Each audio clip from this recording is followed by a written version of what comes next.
So hello everyone and good morning सभी को। उम्मीद करता हूँ मेरी वॉइस प्रॉपर आ रही सभी तक। एक बार कंफर्म करेंगे। एंड आज जो हम लोग करने वाले हैं दैट इज़ जोर का झटका लेने वाले हम लोग, ठीक है। यानी कि इलेक्ट्रिक करंट। कभी ना कभी तो आपने ये झटका ज़रूर लिया होगा। सही से बताइए, सबसे रिकॉल करिए। सबसे जोर का झटका आपने कब लिया था? सबसे जोर का झटका आपको कब लगा था? बताइए जल्दी से।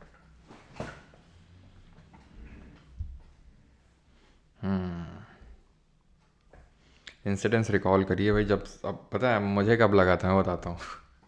मैं भी अपना एक्सपीरियंस शेयर करता हूँ। जब मेरे ट्वेल्थ बोर्ड्स एग्ज़ाम आने वाला था, उसके पहले वो होते नहीं थे स्कूल में, प्री बोर्ड्स बोलते थे, कुछ ऐसा बोलते थे ना, प्री बोर्ड्स टाइप। तो उसका कोई फिज़िक्स का आई थिंक पेपर था, ठीक है। और सर्दियों का टाइम था, और हीटर आता था ना, हीटर जिसमें कि ऐसे कॉइल्स लगी होती थी, याद है? हीटर आता था, ठीक है। तो ये जो है हीटर हम लोग जो है चलाते थे, ठीक है, जुगाड़ करके। अब वो क्यों जुगाड़ करते थे तुम अंदाजा तुम गेस करो, ठीक है, बस गेस करो, मैं तो नहीं बताऊंगा।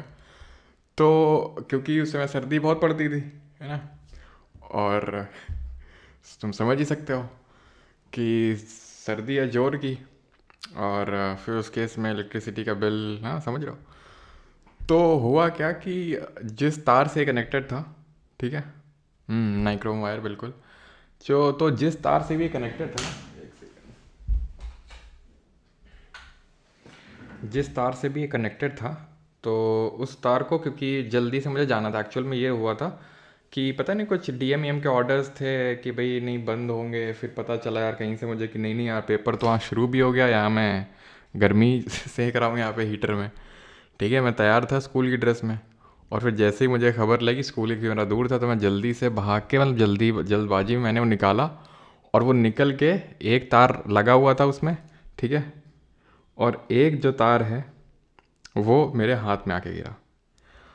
और भाई साहब इतनी जोर का करंट लगा ना, हीटर पलट गया भाई, है हीटर पलट गया। आई वॉज लाइक गया मैं, ठीक है, मैं तो गया, आज तो गया, मतलब वो वाली फीलिंग आई थी भाई, इतनी जोर का था, मैं क्या बताऊँ तुम्हें, मज़ा आ गया।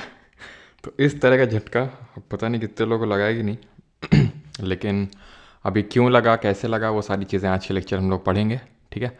तो आज के लेक्चर हम लोग पढ़ने वाले इलेक्ट्रिक करंट के बारे में। नाउ जब हम बात करते हैं इलेक्ट्रिक करंट, और ये हमारा, let me tell you, second last lecture है, ना सिर्फ फिज़िक्स का बल्कि हमारे बैच का। मुझे पता है तुरंत तुम कमेंट करोगे सर एनवायरनमेंट इकोलॉजी, तो एनवायरनमेंट इकोलॉजी यार 2-3 उसका लेक्चर का है, वो मैं रिकॉर्डेड फॉर्मेट में आपके बैच में डाल दूंगा, ठीक है।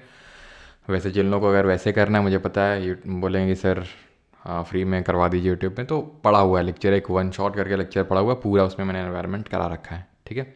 तो काइंड ऑफ ये हमारे बैच का सेकेंड लास्ट लेक्चर है आज। तो इलेक्ट्रिक करंट की जब हम बात करते हैं, तो करंट करंट शब्द आपने पहले भी किसी सब्जेक्ट में सुना है, रिकॉल करो, कहाँ पर सुना आपने? कोई रिकॉल कर सकता है? ओशन करंट, ओशन करंट हम लोगों ने पढ़ा था ज्योग्राफी में, है ना। तो करंट का मतलब होता है किसी चीज़ का flow, flow of anything, flow of anything. तो जब हम ओशन करंट बोलते हैं, तो मतलब ओशन का जो वाटर है, समुद्र का जो पानी है, उसका फ्लो जो होता है, उसका प्रवाह जो होता है, उसको हम बोलते हैं ओशन करंट। यहाँ पे इलेक्ट्रॉन्स के फ्लो को क्या बोलेंगे? इलेक्ट्रॉन्स के फ्लो को बोलेंगे इलेक्ट्रिक करंट, विद्युत धारा, ठीक। हिंदी मीडियम के सभी छात्र और छात्राएं अपने अपने प्राइवेट, अपना जो प्राइवेट टेलीग्राम ग्रुप है, ठीक है, वहाँ पर जाके पीडीएफ डाउनलोड कर लेंगे जो हिंदी वाली है, और कहीं भी हिंदी टर्मिनोलॉजी में अगर दिक्कत आए तो वहाँ से आप उसको रेफ़र कर सकते हैं। ये सारी सुविधाएं आपको उपलब्ध करवाई जा रही हैं मुफ्त में, उसका लाभ उठाएं, ठीक है ना। अगर ये तो हो गया एक बेसिक सा लेमैन डेफिनेशन, लेकिन अगर हम थोड़ा सा और टेक्निकलिटी में जाएं, तो इलेक्ट्रिक करंट क्या होता है? तो electric current is flow of charge per unit time. अगर मैं थोड़ा और डीप में जाऊँ, it is flow of positive charge per unit time. कितना चार्ज फ्लो हो रहा है पर यूनिट टाइम, बस आप इतना समझ लो, कितना चार्ज फ्लो हो रहा है per unit time. Positive positive हटा दो, इससे पॉजिटिव तो होता है लेकिन छोड़ दो अभी। Flow of charge per unit time, कितना चार्ज फ्लो हो रहा है पर यूनिट टाइम में, वो होता है आपका इलेक्ट्रिक करंट। ठीक, चार्ज कहाँ से फ्लो होगा? इलेक्ट्रॉन्स फ्लो होंगे, इलेक्ट्रॉन के पास चार्ज होता है तो वही हो जाता है फ्लो ऑफ चार्ज। एक इलेक्ट्रॉन के पास जो चार्ज होता है वो 1.6 इंटू 10⁻⁻19 कूलॉम होता है। यानी एक इलेक्ट्रॉन के पास जो आवेश होता है वो 1.6 × 10⁻⁻19 कूलॉम होता है, और इस कूलॉम को ही SI यूनिट ऑफ चार्ज बोलते हैं। क्लियर इतनी चीज़? इसी को SI यूनिट ऑफ चार्ज क्यों बोलते हैं? क्योंकि अभी हम देखेंगे कि कूलॉम करके एक साइंटिस्ट है जिन्होंने कूलॉम्स लॉ दिया था, ठीक है, तो उन्हीं के नाम पे, जैसे हमने फोर्स देखा न्यूटन जी के नाम पे, वर्क देखा जूल जी के नाम पे, तो इस तरह से आप भी कुछ करिए हैं, तो आपके नाम पे भी यूनिट फिर हम बनवाएंगे। जैसे पिंटू जैसे द्विवेदी हैं तो पिंटू नाम की यूनिट हो गई है। वेद प्रकाश तो वेद यूनिट हो गई। ठीक है, तो इस तरह की यूनिट आप भी ऐसे काम करिए, लेकिन आपको तो करना नहीं है। हैं, महुआ माता जी तो जो यूनिट हो रही है, पता चला लो चार्ज की महुआ, तो ये जो यूनिट है ये उनके नाम पे पड़ी है। आप भी ऐसे एक दिन नाम करेंगे, आपका भी हम नाम रखवाएंगे ऐसे ही, ठीक है, ऐसा यूनिट किसी ना किसी फिजिकल क्वांटिटी की। अब बात ये आती है कि एक कूलॉम चार्ज कितना होता है, एक कूलॉम चार्ज कितना होता है कैसे पता चलेगा? तो अभी मैंने बोला इलेक्ट्रिक करंट होता है flow of charge per unit time. Electric current होता है flow of charge per unit time. जैसे कि एक्सेलरेशन क्या था? Change in velocity per unit time. वैसे ही करंट क्या है? करंट को I से रिप्रेजेंट करते हैं। यह है कितना चार्ज फ्लो हो रहा है कितने टाइम में, पर यूनिट टाइम में, यही होता है। तो फॉर्मूला ये निकल के आ जाएगा। आ गया? अब देखो, बात मैं ये बोल रहा हूं कि एक इलेक्ट्रॉन का चार्ज इतना है, ठीक है, तो टोटल चार्ज कितना फ्लो हो रहा होगा ये मुझे आराम से पता चल जाएगा अगर मुझे ये पता चल जाए कि कितने इलेक्ट्रॉन फ्लो हो रहे हैं। है बात? तो मैं क्या करूंगा, जितने इलेक्ट्रॉन फ्लो हो रहे हैं 1.6 इंटू 10⁻⁻19 से मल्टीप्लाई कर दूंगा, मुझे पता लग जाएगा कि कितना चार्ज फ्लो हो रहा है सटीक बात? तो अगर मैं पूछूं, अगर मैं ये जानना चाहूं कि एक कूलॉम चार्ज कितना कब फ्लो होता है, कितने इलेक्ट्रॉन्स अगर जाते हैं फ्लो होते हैं तो तब एक कूलॉम चार्ज बनता है, तो यही वाला चीज़ लगा दो, एक कूलॉम रख दो चार्ज, नंबर ऑफ इलेक्ट्रॉन मुझे देखना है कितना। तो ये आप जब आप कैलकुलेट करोगे तो 1/1.6 इंटू 10⁻⁻19 आएगा, तो यहाँ से n की वैल्यू आ जाएगी 6 इंटू 10⁻18, यानी कि इतने इलेक्ट्रॉन्स जब फ्लो होंगे तब जाके एक कूलॉम का चार्ज बनेगा, डेवलप होगा। समझ में आई आपको बात? यहाँ तक क्या बात समझ में आई आपको? आपको ये बात समझ में आई कि जब इलेक्ट्रॉन फ्लो होते हैं तो करंट बनता है। क्यों? क्योंकि इलेक्ट्रॉन के पास चार्ज है इसलिए, और करंट वही होता है फ्लो ऑफ चार्ज। करंट होता है flow of charge per unit time, और इलेक्ट्रॉन्स में करंट होता है, तो बस। और कब एक कूलॉम का चार्ज बनता है? कब एक कूलॉम का चार्ज बनता है? जब 6 इंटू 10⁻18 इलेक्ट्रॉन्स मिल जाते हैं तब जाके एक कूलॉम का चार्ज बनता है। तो ये फॉर्मूला जो है ये आप याद रखेंगे, Q = I × T। Electric current को मेजर करने के लिए जो डिवाइस यूज करते हैं वो एमीटर है, और इसकी जो SI यूनिट है वो एम्पियर है। आसानी से याद रहेगा, एमीटर एम्पियर। तो ये आपका एमीटर है जिससे हम अमाउंट ऑफ करंट कितना फ्लो हो रहा है वो पता लगाएंगे, और एम्पियर इसकी यूनिट हो जाएगी। वैसे अगर हम यहां से कैलकुलेट करना चाहें तो I = Q/T था। Q यानी चार्ज, यूनिट कूलॉम, टाइम की सेकेंड तो कूलॉम पर सेकेंड, लेकिन क्योंकि एम्पियर जी ने करंट को लेकर काम किया था तो इसलिए हमने उनके नाम पर रख दिया। तो एम्पियर कुछ और नहीं है बल्कि एक कूलॉम चार्ज एक सेकंड में जो फ्लो हो रहा है। आई अगेन रिपीट, एक एम्पियर करंट तब बनती है जब एक कूलॉम चार्ज एक सेकंड में फ्लो हो, उसको बोलते हैं एक एम्पियर करंट। सिंपल। चार्ज जो है वो दो तरह का हो सकता है, इधर पॉजिटिव और नेगेटिव, या तो पॉजिटिव या नेगेटिव आवेश पॉजिटिव या नेगेटिव हो सकता है। जो लाइक चार्जेस होते हैं, लाइक चार्जेस का मतलब क्या होता है हिंदी में? आई अगेन रिपीट, देखते जाएंगे, जो भी आपका हिंदी वाला PDF है आपके ग्रुप में अपलोडेड है, ठीक है, जो परमार जी के बैच 3.0 का है, वहाँ से आप उसको देखते जाएंगे। ठीक है, तो जो लाइक चार्जेस हैं, यानी जो एक तरह के चार्जेस हैं, आवेश हैं, वो एक दूसरे के दूर भागते हैं। जैसे पॉजिटिव पॉजिटिव दूर भागेगा, नेगेटिव नेगेटिव दूर भागेगा, लड़का लड़का दूर भागेगा, लड़की लड़की दूर भागेंगी। ठीक है, लेकिन ऑपोजिट चार्जेस एक दूसरे को अट्रैक्ट करेंगे। सिंपल सी बात है। ठीक है, तो मतलब यही रीति का रिवाज, यही विधि का विधान है, इसको ना तो कोई बदल पाया है ना कोई बदल पाएगा। समझ रहे हो? तो ये चीज़ें हैं कि जो चार्ज होते हैं, जो लाइक चार्जेस हैं, यानी कि जो समान तरह के आवेश हैं, वो एक दूसरे के दूर भागेंगे, और जो विपरीत आवेश हैं वो एक दूसरे को अट्रैक्ट करने की ओर आएंगे। ठीक है, अब आते हैं ये कंडक्टर। तो कंडक्टर क्या होता है, ये हम केमिस्ट्री में पढ़ चुके हैं कि it is a material that conducts electricity, allows electron to flow through it. तो यूजुअली जो हमारे मेटल होते हैं वो कंडक्टर होते हैं। कंडक्टर वो होते हैं, सुचालक वो होते हैं, या फिर चालक वो होते हैं जो कि इलेक्ट्रिसिटी को फ्लो करवा देते हैं। हर कोई इलेक्ट्रिसिटी को फ्लो नहीं करवाता है। ठीक है, यहाँ पे मुझे एक मीम याद आ रहा है कि सिल्वर बोला एल्युमिनियम से, भाई मैं तुमसे ज़्यादा इलेक्ट्रिसिटी फ्लो करवाता हूँ। ठीक है, कॉपर एल्युमिनियम से बोला, भाई मैं तुमसे ज़्यादा इलेक्ट्रिसिटी फ्लो करवाता हूँ, है ना। और इंसुलेटर फिर वहाँ पे आएंगे, जैसे लकड़ी बगल में पड़ी हुई है, यू गैस फ्लो इलेक्ट्रिसिटी। मतलब वुड को अगर हम देखें, प्लास्टिक को देखें, तो ये तो इलेक्ट्रिसिटी फ्लो ही नहीं करवाते हैं। क्यों? क्योंकि इनमें फ्री इलेक्ट्रॉन्स नहीं होते हैं, है ना। इलेक्ट्रॉन्स चाहिए हमें फ्री, जो मेटल में हमें देखने को मिलते हैं, एकदम आतुर रहते हैं मेटल्स कि कोई तो हमें उठा के ले जाए। तो ये मेटल्स क्या एकदम आतुर बैठे हैं, उनके इलेक्ट्रॉन्स तो तुरंत इलेक्ट्रिसिटी फ्लो करवा देते हैं। देन आते हैं पोटेंशियल डिफरेंस क्या होता है। पोटेंशियल डिफरेंस क्या होता है, तुमको क्या लगता है? जैसे ये तार है, तार है, ठीक है, इसमें बिजली कब आती है? इसमें बिजली कब आएगी? जब इसमें इलेक्ट्रॉन आएंगे, हाँ या ना? ना। क्यों? इलेक्ट्रॉन्स हैं इसमें, इलेक्ट्रॉन्स हैं इसमें।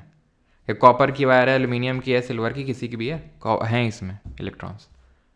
तो फिर ऐसा क्या हुआ कभी कि भाई जैसे अभी ये तार पड़ा हुआ है ऐसे खाली, तो उससे झटका नहीं लगता है, लेकिन ये सॉकेट में लगा दें, स्विच ऑन कर दें, तो झटका लग जाता है। क्यों?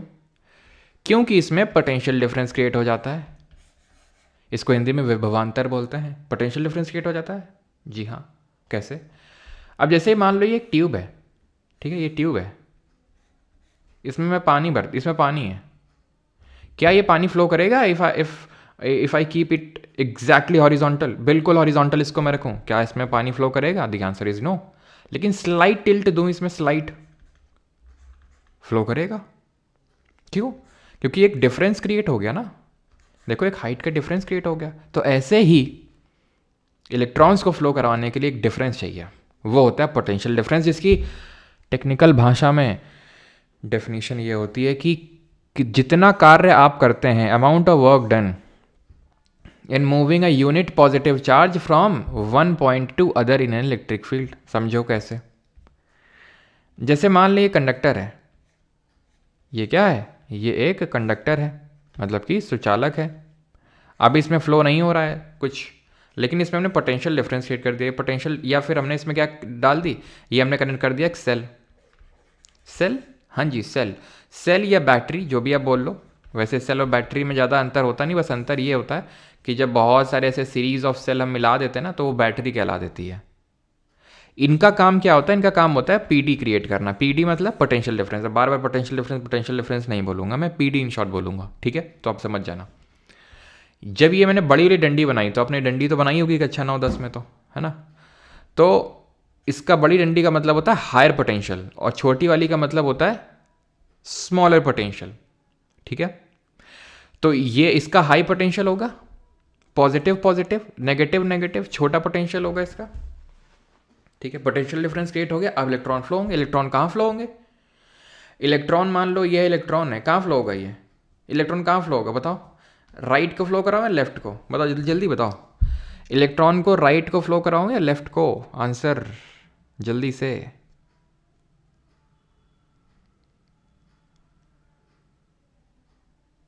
प्रशांत तिवारी सर, रेलवे की पेवाई बंद करके सीजीएल की स्टार्ट करवाइए। प्रशांत तिवारी, हमको मत बताइए हमें पता है कब स्टार्ट करवाना है कब नहीं।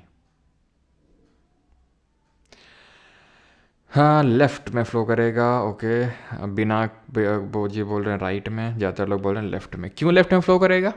क्योंकि ये नेगेटिव है, ये पॉजिटिव है। एंड अभी हमने देखा unlike charges attract each other और लाइक चार्जेस रिपल, तो इलेक्ट्रॉन इधर को भागेगा। और इलेक्ट्रिसिटी कहाँ को भागेगी? अगर ये मुझे पूछना चाहिए था, है ना, कायदे से, तो इलेक्ट्रिसिटी राइट को भागेगी। ध्यान रखियो। क्यों रखियो? अभी मैंने बताया था एक चीज़ जो कि मैंने लिखवाया नहीं था, बाद में काट दिया था। फ्लो ऑफ पॉजिटिव चार्ज बोलते हैं वैसे, ठीक है। Flow of positive charge, electron क्या है? नेगेटिव, ठीक है। तो इलेक्ट्रॉन इधर अगर फ्लो हो रहा है तो पॉजिटिव वाला इधर फ्लो होगा, तो इलेक्ट्रिसिटी हमेशा इलेक्ट्रॉन के डायरेक्शन के अपोजिट फ्लो होती है। तो पॉजिटिव यानी हायर पोटेंशियल से लोअर पोटेंशियल में हमारी क्या होगी? इलेक्ट्रिसिटी फ्लो कर जाएगी, सिंपल। तो जो कार्य किया गया in moving a unit positive charge from one point two another एक इलेक्ट्रिक फील्ड में, उसी को बोलते हैं पोटेंशियल डिफरेंस। जितना मुझे काम करना पड़ा इसको उठा के यहाँ रखने में, ठीक है, यहाँ से यहाँ रखने में, उसको हम बोलते हैं पोटेंशियल डिफरेंस एक तरह से। तो पोटेंशियल डिफरेंस को V से रिप्रेजेंट किया जाता है जिस तरह से करंट को I से रिप्रेजेंट करते हैं। Is equal to W upon Q। W क्या है? Work done to move the charge, और Q क्या है? चार्ज है। ये फॉर्मूला याद रखे रहेगा। दूसरा फॉर्मूला है, पहला क्या था? Q is equals to I into T. दूसरा है V इज इक्वल्स या फिर W is equals to QV। क्यों भाई? इस तरह से याद कर सकते हो, हाँ, क्यों वाई, ठीक है। मतलब जैब से भी आपको याद करना हो, लेकिन ये याद करना है आपको, क्योंकि इससे न्यूमेरिकल छोटे छोटे से पूछे जा सकते हैं, वन लाइनर टाइप, या फिर डायरेक्ट आपसे फॉर्मूला ही पूछ सकता है। इसको मेजर किससे करते हैं? वोल्ट मीटर से। ये भी बड़ा आसान है। करंट को मेजर करते थे एमीटर से, यूनिट थी एम्पियर। इसको मेजर करते हैं वोल्ट मीटर से, और यूनिट है वोल्ट। बहुत आसान है। तो वैसे अगर हम देखें तो अब अगर हम पूछूं कि 1 वोल्ट का पोटेंशियल डिफरेंस कब क्रिएट होता है, तो तब क्रिएट होता है जब 1 जूल का काम, वर्क डन की यूनिट जूल होती है ना, किया जाए 1 कूलम्ब चार्ज को मूव करने के लिए। जब आप 1 कूलम्ब चार्ज को मूव कर रहे हैं 1 जूल का काम कर लिया, मतलब आपका 1 वोल्ट पोटेंशियल डिफरेंस क्रिएट हुआ है। समझ रहे हैं आप? 1 कूलम्ब चार्ज को मूव करने में, ठीक है, 1 जूल जब काम किया जाता है तो उसको 1 वोल्ट का पोटेंशियल डिफरेंस बोलते हैं। रेजिस्टेंस क्या होता है? इसको हिंदी में प्रतिरोध बोलते हैं। नाम से स्पष्ट है। रेजिस्टेंस जो है नाम से स्पष्ट है, आपने हो सकता है इंग्लिश में वोकैबुलरी में भी पढ़ा ही होगा। रेजिस्टेंस का मतलब ये होता है ऑब्स्ट्रक्शन,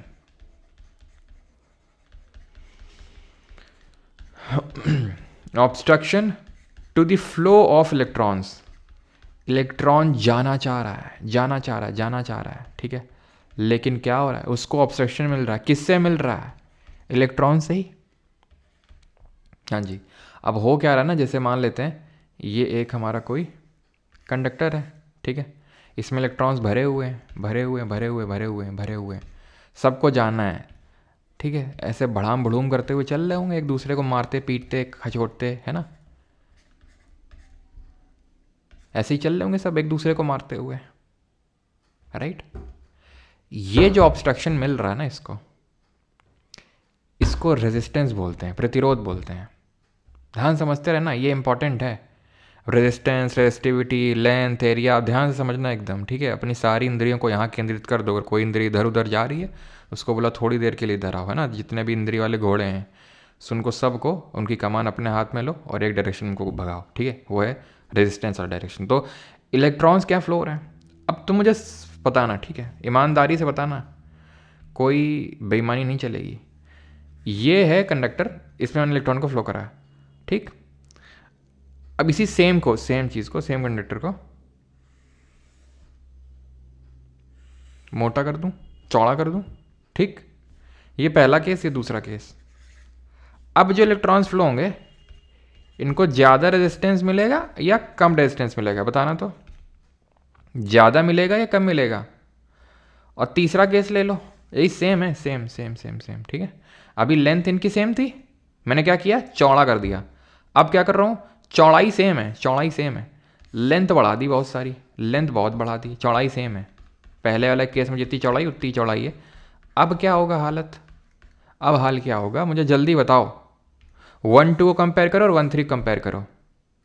तो सर यहाँ पर क्योंकि हमने चौड़ा कर दिया तो इनको ज़्यादा रूम मिल गया, ज़्यादा स्पेस मिल गया भागने के लिए, तो आराम से भागेंगे, ज़्यादा रेजिस्टेंस के साथ नहीं भागेंगे।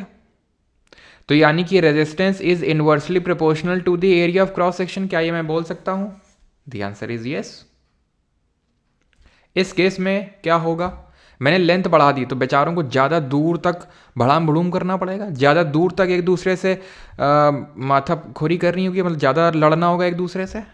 सिंपल, यानी कि हम लेंथ बढ़ा रहे हैं तो रेजिस्टेंस बढ़ रहा है, यही लिखा हुआ है। ये लेंथ बढ़ाओगे रेजिस्टेंस बढ़ेगा, एरिया ऑफ क्रॉस सेक्शन बढ़ाओगे रेजिस्टेंस कम होगा। समझ में आई बात?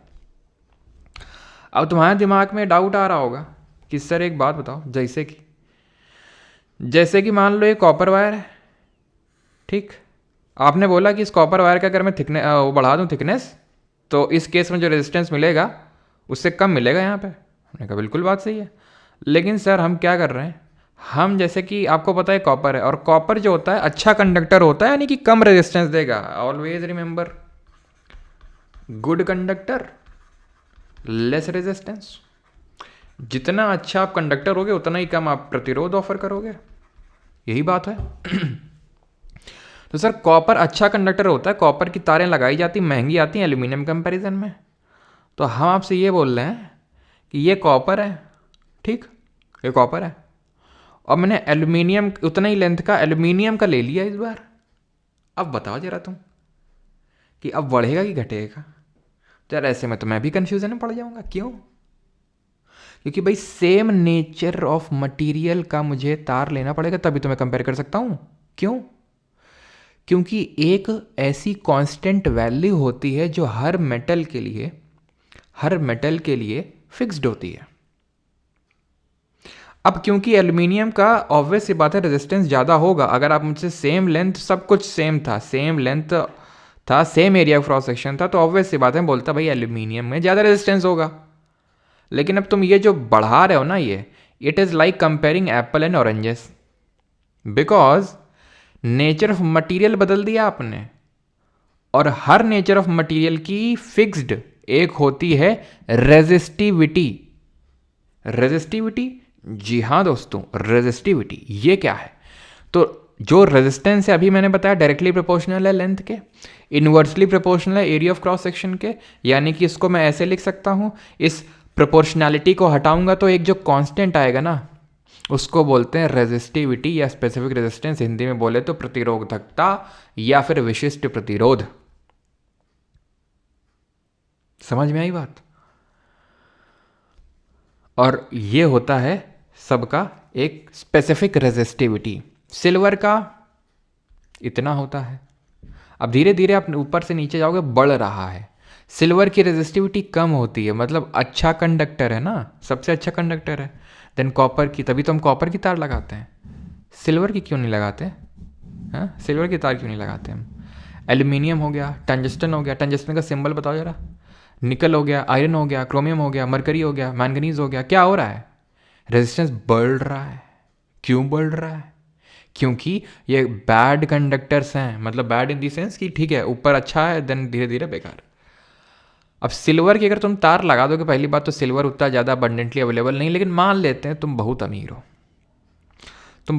हो, तुमने ड्रीम 11 में, अभी IPL है, तुमने लगाया ड्रीम 11 में सट्टा और तुम जीत गए कम से कम लगातार 10 लाख 10 लाख 10 लाख। तुमने कहा सिल्वर की तार लगाएंगे, अमीरी छा रखी पूरी, लगाया तुमने। तुमको लगता है मिलेगा सिल्वर का तार? तुमको आज लगाओगे कल मिल जाएगा? तुमको नहीं मिलेगा, ठीक है, नहीं मिलेगा तुम्हें तार, तो इसीलिए नहीं लगाते। अब एलॉयज़ की बात करें, एलॉय क्या होते हैं? मिश्र धातु होते हैं, दो या दो से ज़्यादा मेटल से इनको मिला के बनाया जाता है। तो एलॉय का ये क्वेश्चन बनता है कि एलॉय का जो रेजिस्टिविटी होता है जैसे ये ब्रास है, ब्रास किसका एलॉय है? कॉपर और जिंक का, तांबे और जस्ते का, ब्रॉन्ज कॉपर टिन का, ऐसे ही। तो अब मैं ये सवाल पूछूंगा, बेटा ये बताओ ब्रास का रेजिस्टिविटी ज़्यादा होगा या कॉपर और जिंक, मतलब मैं बोल रहा हूँ कॉपर और जिंक के कंपैरिजन में ब्रास का ज़्यादा होगा कि कम होगा, ये मैं पूछ रहा हूँ। तो ध्यान रखना एलॉयज़ का रेजिस्टिविटी बढ़ जाता है, इनका रेजिस्टिविटी, ठीक है, इनका रेजिस्टिविटी नहीं सर सिल्वर में लूट है, हम सोना लगाएंगे एक दिन सर आपके आशीर्वाद। अच्छा अच्छा अच्छा, resistivity is more than than its constituent metals, यही लिखेंगे ना अंग्रेजी में। तो जिन मेटल से बना है उससे ज़्यादा होगा एलॉय का रेजिस्टिविटी, ठीक है। इंसुलेटर का सबसे ज़्यादा होगा रेजिस्टिविटी। तो ये फिक्स्ड वैल्यू होती है जिसको हम रो बोलते हैं।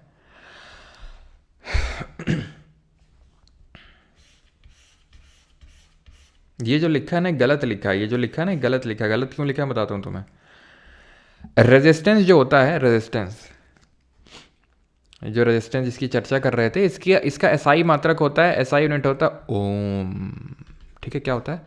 ओम, जिसका उच्चारण हम लोग रोज़ करते हैं, मतलब अभी इस समय नहीं कर पा रहे हैं, भ्रामरी परफॉर्म करते वक्त है ना। तो जब हम भ्रामरी करते हैं तो ओम का उच्चारण करते हैं, काफ़ी मन को शांति मिलती है। तो क्या इसीलिए रेजिस्टेंस का हम ये एसआई यूनिट रखे? ऐसा नहीं है, ये एक लोग का नाम था। अगेन अब किनका नाम था अभी हम देखेंगे, लेकिन उससे पहले थोड़ा सा रुकिए। एसआई यूनिट होती है रेजिस्टेंस की ओम। रो की क्या होगी? स्पेसिफिक रेजिस्टेंस की। कुछ नहीं, इसमें ओम रखो, लेंथ की metre, area of cross section की मीटर स्क्वायर आप रखोगे तो मीटर से मीटर कटेगा, ये वाला मीटर ओम के पास पहुंचेगा, तो ओम मीटर होती है एसआई यूनिट रो की। दिक्कत नहीं होगी। तो सर मो क्या लिखे हो? ये गलत लिखा हुआ एक्चुअल में। ये मो या फिर ओम इनवर्स जो होती है, ये कंडक्टेंस की यूनिट होती है। कंडक्टेंस मतलब भैया जो रेजिस्टेंस का उल्टा है, तो रेजिस्टेंस का ओम है तो उसका मो हो गया या ओम इनवर्स। देख रहे हो, ऐसे ऐसे काम करने चाहिए हमारे साइंटिस्ट को, ताकि बच्चों पे लोड कम पड़े। अब अगर मान लो एक और कुछ साइंटिस्ट आ गया तो उनके नाम पे तो और माथापाची होती है, एक चीज़ और याद करनी पड़ती है। क्या किया? ओम का मो कर दिया, कितनी अच्छी बात है कि नहीं। अब रो का जो है ओम मीटर है। अब ये जो नाम पड़ा ओम जी के नाम पे पड़ा, ओम को नहीं कि भाई ओम सिंह दिवाकर और इस तरह का, ना ना ना, इनका नाम था साइमन ओम, ठीक है। जॉर्ज साइमन ओम, ओम सिंह दिवाकर नहीं, ठीक है। इनका नाम था जॉर्ज साइमन ओम। 1827 में इन्होंने एक नियम दिया। उस नियम के अनुसार इन्होंने बोला कि अगर सारी चीज़ें कांस्टेंट हो, सारी फिजिकल टेम्परेचर, अच्छा टेम्परेचर से ज़्यादा है, यहाँ पे लिखा है कि टेम्परेचर बढ़ने से रेजिस्टेंस बढ़ता है। ये हर केस में ट्रू नहीं होता, ध्यान रखना, ठीक है। ये हर केस में ट्रू नहीं होता है, ये कंडक्टर के केस में सिर्फ ट्रू होगा, only in case of conductor, ठीक है। और ये आपसे इसीलिए पूछता भी नहीं है ज़्यादा, ठीक है। तो ध्यान रखिएगा। तो टेम्परेचर बढ़ाओगे रेजिस्टेंस बढ़ेगा, only in case of conductor. क्यों? क्योंकि टेम्परेचर बढ़ाओगे ज़्यादा जल्दी जल्दी भागेंगे, एक दूसरे को ज़्यादा ठोकेंगे इलेक्ट्रॉन्स, तो इस वजह से रेजिस्टेंस बढ़ेगा, ठीक है। 1827 में दिया था, उन्होंने बोला था कि अगर सारी चीज़ें कांस्टेंट रखें तो जो पोटेंशियल डिफरेंस है वो डायरेक्टली प्रोपोर्शनल होता है करंट के। जितना ज़्यादा आप पोटेंशियल डिफरेंस क्रिएट करेंगे, विभवांतर क्रिएट करेंगे, उतना ही ज़्यादा करंट फ्लो होगा। ये ओम्स लॉ बोलता है। और ये जब हम अगेन प्रोपोर्शनैलिटी को हटाते हैं तो एक कांस्टेंट आता है, और उस कांस्टेंट को बोलते हैं ये है रेजिस्टेंस, जिसके एसआई मात्रक क्या होता है, एसआई यूनिट क्या होता है, बता चुका हूँ, ओम होता है, ठीक है। तो रेजिस्टेंस भी क्या होता है वो भी एक्सप्लेन हो चुका है हम लोगों का, इतनी चीज़ क्लियर। तो इसका जो ग्राफ बनता है वो एक लीनियर ग्राफ बनेगा, पासिंग फ्रॉम ओरिजिन। ये है आपका वीआई ग्राफ। वैसे पूछा तो नहीं, लेकिन अगर पूछ ले तो ये चीज़ ध्यान रखना। हायर दी स्लोप, किसका कॉल आ, रुकना एक सेकेंड।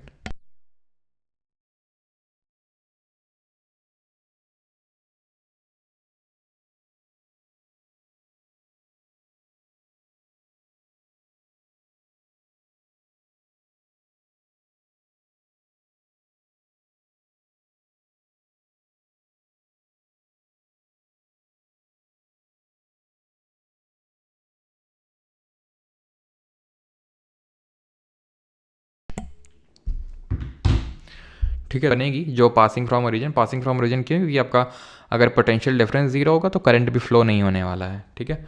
तो जीरो ही होगा करंट भी। तो इसका हायर दी स्लोप, ध्यान रखना, हायर दी स्लोप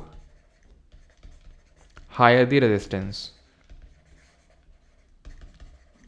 ठीक है, हायर दी रेजिस्टेंस। लेकिन ध्यान रखना वाई एक्सिस में पोटेंशियल डिफरेंस और एक्स एक्सिस में करंट होना चाहिए। अगर उल्टा कर दियो ना तो उल्टा हो जाएगा, यानी कि higher the slope lower the resistance, अगर उल्टा किया तो। समझ में आती बात?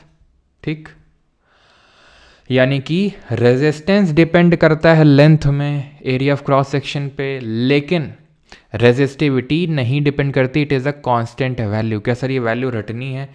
एक दो की याद कर लो, खासकर रेलवे वाले स्टूडेंट हैं तो वो ज़्यादा अच्छे से याद कर लें उसको।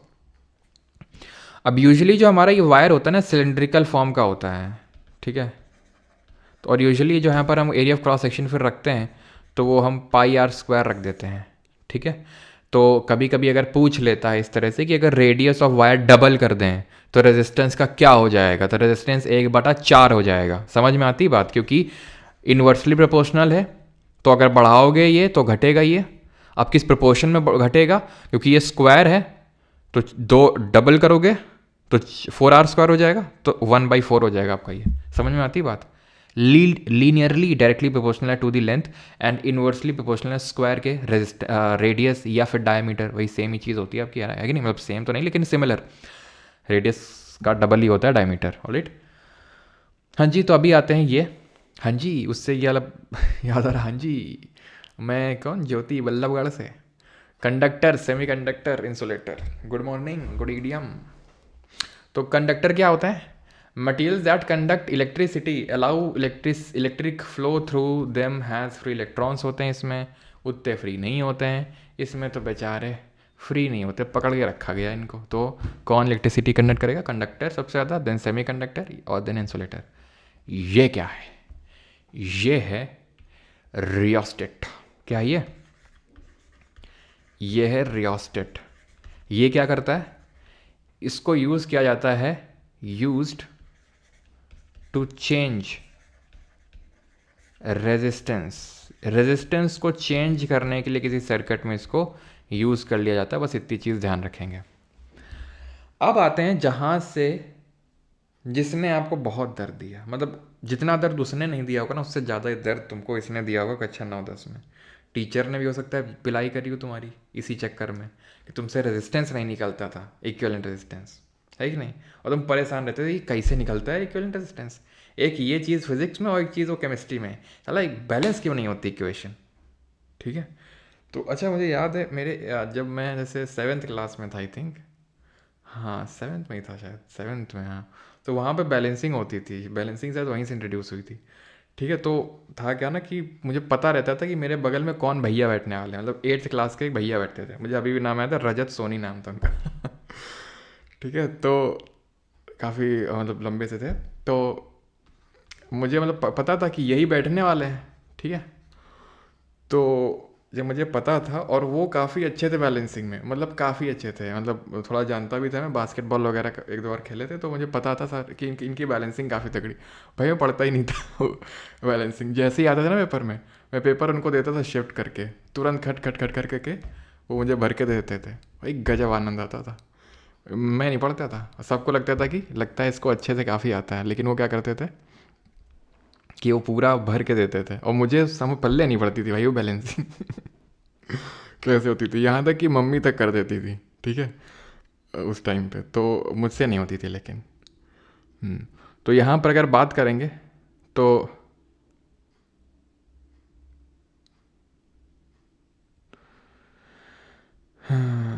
चलो भाई, तो ये बताना ज़रूरी लंबे से था। हाँ यार, अब याद आ गई रजत भैया की, तो बता दें, हो सकता है कहीं देख रहा हूँ, सुन रहा हूँ, मेरी आवाज़ कहीं पहुँच जाए उन तक, है ना तो उन्हें पता तो चले कि भाई जिसकी वो बैलेंसिंग किया करते थे, तो आज वो यूट्यूब में पढ़ा रहा है तो टाइप्स हमारे होते हैं सीरीज़ और पैरेलल, ठीक है। इसको बोलते हैं श्रृंखला और इसको बोलते हैं समानांतर हिंदी में।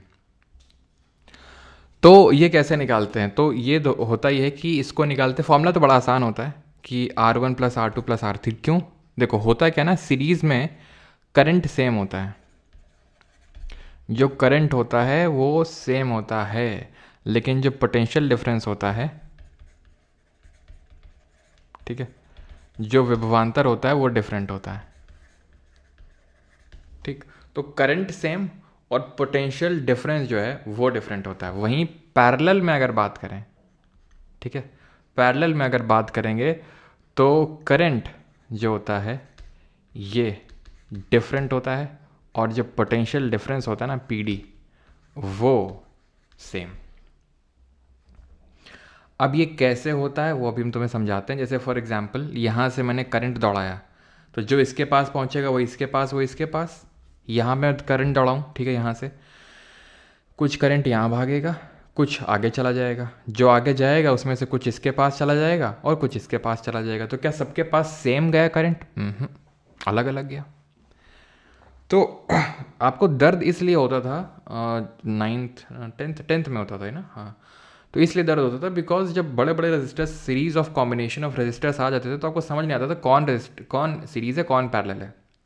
पहली बात तो ये कि उतने लंबे चौड़े आपके एसएससी एग्ज़ाम में तो नहीं आने वाले हैं, ठीक है, और अगर आएंगे भी थोड़े बहुत तो वो अभी मैं आपको करवाता हूँ, लेकिन पहले ये वाला करते हैं, सवाल करते हैं, ठीक है। रेजिस्टर हैं दो, 20 ओम 4 ओम, ठीक है, सीरीज में दोनों को मैंने कनेक्ट कर दिया, 6 वोल्ट की बैटरी लगा रखी है। अब बताओ कितना करंट फ्लो होगा इससे, जल्दी से बताओ कितना करंट फ्लो होगा। बहुत बेसिक सा क्वेश्चन है, आंसर बताओ।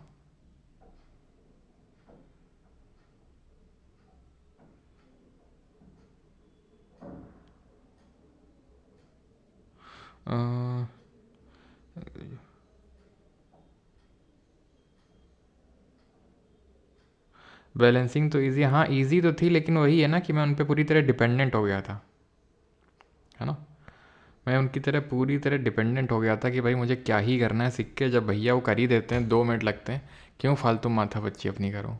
और वो बहुत तेज़ थे, वो एकदम तुरंत खटाक से करके देते थे, जैसे ही टीचर पीछे जाता था, या फिर जैसे मैं मतलब क्या होता था, मैं मतलब शीट मांगने के चक्कर में मतलब टीचर को वो कर देता था कि भाई थोड़ा सा इधर उधर जाएगा, शीट में मांगता था, तब तक मैं शिफ्ट कर देता था इधर, अब बस मेरा काम हो जाता था उतने में। तो यहाँ पर सीरीज़ में है, तो सीरीज़ में आप दोनों को ऐड कर दोगे तो 24 ओम आ जाएगा। क्या इक्विवेलेंट रेजिस्टेंस निकालना होता है, अलग अलग नहीं हम कैलकुलेट करते हैं।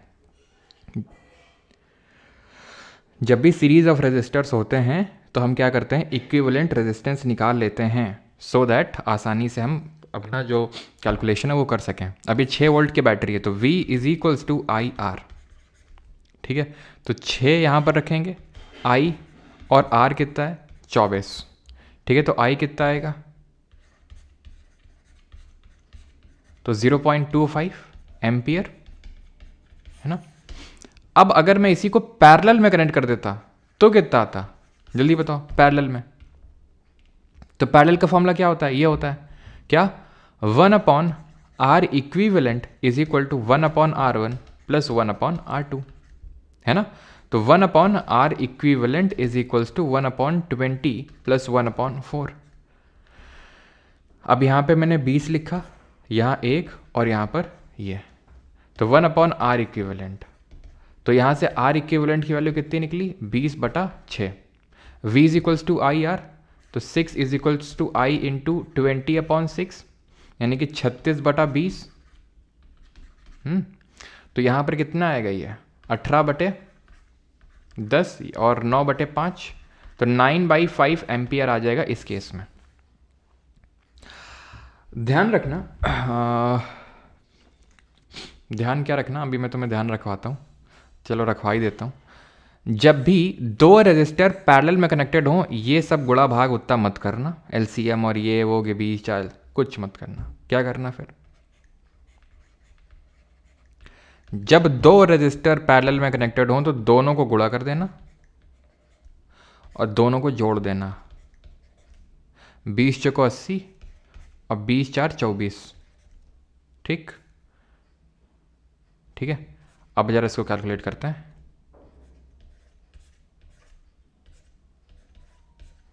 10/3, वही चीज़ आई है, 10/3 वही चीज़ आ गई, इतना सब कैलकुलेशन बच गया अपना, है कि नहीं। तो जब, लेकिन ये मत कर देना, अब जैसे यहाँ 3 है, 5 10 30 है, तो 5 गुणते 10 गुणते 30 और 5 + 10 + 30 उठा के ध्यान रखना फिर हम, हाँ आगे के शब्द तुम समझ गए होगे। तो ये हमको करना है सिर्फ जब दो रजिस्टर्स होते हैं तब, 3 4 5 में हमें ये हरकत नहीं करनी है। अब बताओ करंट कितना फ्लो होगा, जल्दी से जल्दी से बताओ।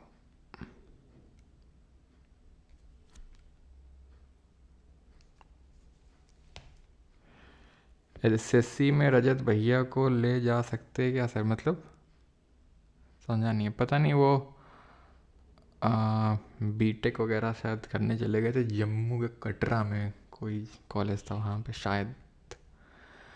चलो तो सपोर्ट भाई, पूरा सपोर्ट है, ठीक है, एंड मतलब काफ़ी लोग को लगता है कि वीडियो नहीं बना रहा हूँ तो काइंड ऑफ सपोर्ट नहीं है। ओके ओके ओके ओके, हम ठीक है। बात वगैरह जो भी है वो मैं कर रहा हूँ, ठीक है, अपने साइड से अभी करूँगा अभी क्लास के बाद, ठीक है। क्योंकि एक्चुअल में है क्या ना कि जो सर ने कल बात बोली थी बिल्कुल सही थी कि एक्चुअल में जो हम लोग का ग्रुप बना था टीचर्स का उस टाइम पे, प्रीलिम्स के टाइम पे, टीयर 1 के टाइम पे, उसमें कुछ हो नहीं रही चीज़ें, ठीक है। तो उनका भी कहना बिल्कुल सही है। तो एक्चुअल में पता ही नहीं लग पा रहा कि क्या हो रहा है क्या नहीं हो रहा है, और मुझे खुद पता नहीं कि कौन टीचर क्या कर रहा है अपने साइड से। खैर, तो क्वेश्चन टाइम पे इसको सॉल्व करते हैं। तो 1/r equivalent is equals to 1/5 plus 1/10 plus 1/30, ठीक है। आर इक्विवेलेंट ऐसे निकलता है पैरेलल कनेक्शन में। एलसीएम लेंगे 30, 6, 3 और 1, ठीक है। तो ये कितना आ जाएगा, 6 3 9 1 10 बटा 30। ये 1/r इक्विवेलेंट है तो आर इक्विवेलेंट कितना निकलेगा, 30/10 यानी कि 3 ओम निकल आएगा, ठीक। तो करंट कैसे निकलता है, V is equals to I into R, और V है 12, I निकालना है, R है 3, 3 चौको 12, 4 एम्पियर, ठीक। अब इससे पहले कि मैं आगे बढ़ूँ, एक चीज़ मैं तुम्हें बताना चाहता हूँ, ठीक है। बताना मत लेकिन किसी को। वो चीज़ ये है कि आर इक्विवेलेंट, जैसे कि मेरे पास 3 4 5 6 जितने भी हैं, जितने भी रेजिस्टर हैं, एक बार मैं सबको सीरीज़ में कनेक्ट करूं और एक बार मैं सबको पैरेलल में कनेक्ट करूं, एक बार मैं सबको सीरीज़ में कनेक्ट करूं और एक बार मैं सबको पैरेलल में कनेक्ट करूं, किस केस में ज़्यादा रेजिस्टेंस निकल के आएगा। तो ध्यान रखना, आर इक्विवेलेंट जो होता है पैरेलल के केस में वो कम होता है। इसीलिए जब हम रेजिस्टर्स को जोड़ते हैं तो पैरेलल में यूजुअली प्रेफर करते हैं अगर हमें ज़्यादा करंट फ्लो करवाना होता है। As simple as that, resistance ज़्यादा होगा करंट कम फ्लो होगा, रेजिस्टेंस कम होगा तो करंट ज़्यादा फ्लो होगा। ये चीज़ आप देख भी सकते हैं, मैं आपको दिखाता हूँ। देखो 20 ओम में 4 ओम है दोनों। सीरीज में कनेक्ट करने में 24 आया और पैरेलल में कितना आ रहा है, 10/3 यानी कि 3.33 आया। अगर इनको सीरीज में कनेक्ट कर देता तो 30 40 45, और इसमें तो सिर्फ 3 आ रहा है। ये एक है, और दूसरा और तुम जादू देखो भाई ओपी शर्मा। तो ये क्या है कि हमेशा जब भी तुमसे 2 3 4 10 जितने रेजिस्टर्स अगर पैरेलल में कनेक्ट करने को बोलेगा तो उसमें से जो सबसे छोटा होगा ना रेजिस्टर, उससे भी वैल्यू कम आएगी, उससे भी जो इक्विवेलेंट रेजिस्टेंस है वो कम आएगा। देखो 4 है छोटा, यहाँ पे वैल्यू कितनी आ रही है, 3.33। इन तीनों में सबसे छोटा कौन है, 5। इक्विवेलेंट कितना है, 3, यानी 5 से भी छोटा आया। यानी कि जब आप पैरेलल में कनेक्ट करते हैं, यानी कि जब भी आप पैरेलल में निकाल भी रहे हो इस तरह से, तो ध्यान रखना कि जो सबसे वह है छोटा, उससे अगर बड़ा आ रहा है आपका आंसर तो गलत किया आपने। जब सेम तरह की रेजिस्टर्स को पैरेलल में कनेक्ट कर दिया जाए, 1 बारी 2 बारी 3 बारी 4 बारी, जितनी बारी, तुम क्या करोगे, तुम बोलोगे सिंपल, मतलब मैं ये बोल रहा हूं एक सेम मैग्नीट्यूड का रेजिस्टेंस आप अगर पैरेलल में कनेक्ट करते हो, ये मैंने 4 बार कनेक्ट कर दिया, तो मान लेता हूं कि ये 4 ओम था, ये 4 ओम, ये 4 ओम, ये 4 ओम, ये 4 ओम, तो 4/4।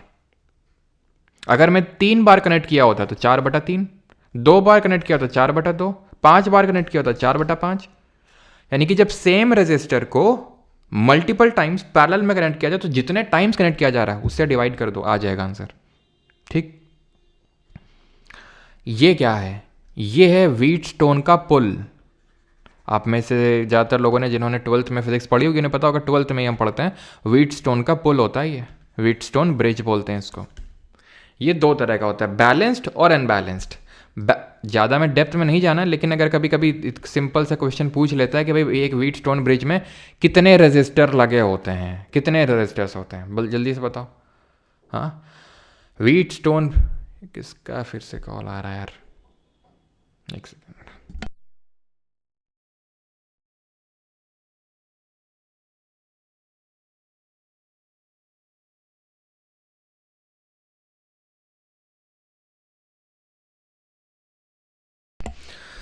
चलो भाई, तो व्हीटस्टोन ब्रिज में कितने रेजिस्टेंस होते हैं? साफ साफ दिख रहा है आपको, 1 2 3 4, तो 4 रेजिस्टेंस हैं।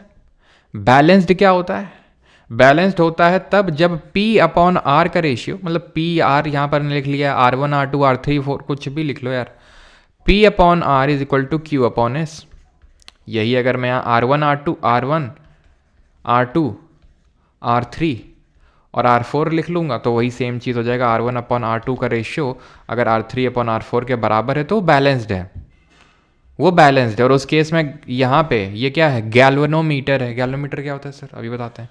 मतलब गैल्वेनोमीटर क्या करता है? गैल्वेनोमीटर आपका करंट ही चेक करता है। सर अमीटर क्या करता है? अमीटर क्या करता है फिर? तो अमीटर भी आपका करंट ही चेक करता है, ठीक है। तो अंतर क्या होता है गैल्वेनोमीटर और अमीटर में? कोई बताना चाहेगा? गैल्वेनोमीटर बहुत छोटा मैग्नीट्यूड का करंट को आपको मेजर करता है। तो इस गैल्वेनोमीटर में कोई डिफ्लेक्शन नहीं होगा। अगर ये जो ब्रिज है ये बैलेंस्ड होगा तो इसमें कोई भी इसमें डिफ्लेक्शन नहीं होगा, कोई करंट फ्लो नहीं होगा। इसको अनबैलेंस्ड करना होगा अगर यहाँ बीच से करंट को फ्लो करवाना है तो। ठीक, क्लियर? व्हीटस्टोन ब्रिज, किरचॉफ जी का लॉ देख लेते हैं। किरचॉफ जी ने 2 नियम दिए थे। किरचॉफ जी ने 2 नियम दिए थे। पहला जो इनका नियम बोलता है, फर्स्ट लॉ, इसको लॉ ऑफ करंट बोलते हैं। लॉ ऑफ करंट, इसके हिसाब से, मतलब इस लॉ के हिसाब से, जैसे मान लेते हैं कुछ ऐसा वो टाइप है ना, और ये एक बीच में सेंट्रल नोड है। यहाँ पे कोई करंट आ रहा है, मान लेते हैं I1, यहाँ से जा रहा है I2, यहाँ से जा रहा है, या फिर यहाँ से जा रहा है, आ रहा है, कुछ भी ना हो, I3, ठीक है। दूसरा केस ले लेता हूँ यहाँ पे, भाई सेम केस ही है। अब यहाँ पे क्या है? I1 आ रहा है, ठीक है, I2 जा रहा है, I3 आ रहा है। तो इनके हिसाब से, पहले लॉ के हिसाब से, कि current coming to the node is equal to current leaving the node. Current leaving the node, ठीक है। अब क्या है इसका मतलब? ये नोड है, ये नोड है, करंट आ कितना रहा है? I1, और कहीं आ रहा है? नहीं आ रहा है। जा कहां से रहा है? I2 और I3 जा रहा है यहां से, नोड से। तो I1 is equal to I2 plus I3। यहां पे क्या लिख सकता हूं? करंट कितना आ रहा है नोड पे? I1, और I3 आ रहा है, और जा कितना रहा है? I2। बहुत सिंपल है, याद हो गया होगा आपको, ठीक है। ये करंट जितना आएगा वो बराबर होगा जितना जाएगा। इसको लॉ ऑफ करंट बोलते हैं। और एक होता है दूसरा लॉ जिसको लॉ वोल्टेज या फिर वोल्टेज लॉ बोलते हैं, जिनके हिसाब से, जिनके जिस लॉ के हिसाब से सिग्मा है, सिग्मा मतलब सम of all voltages.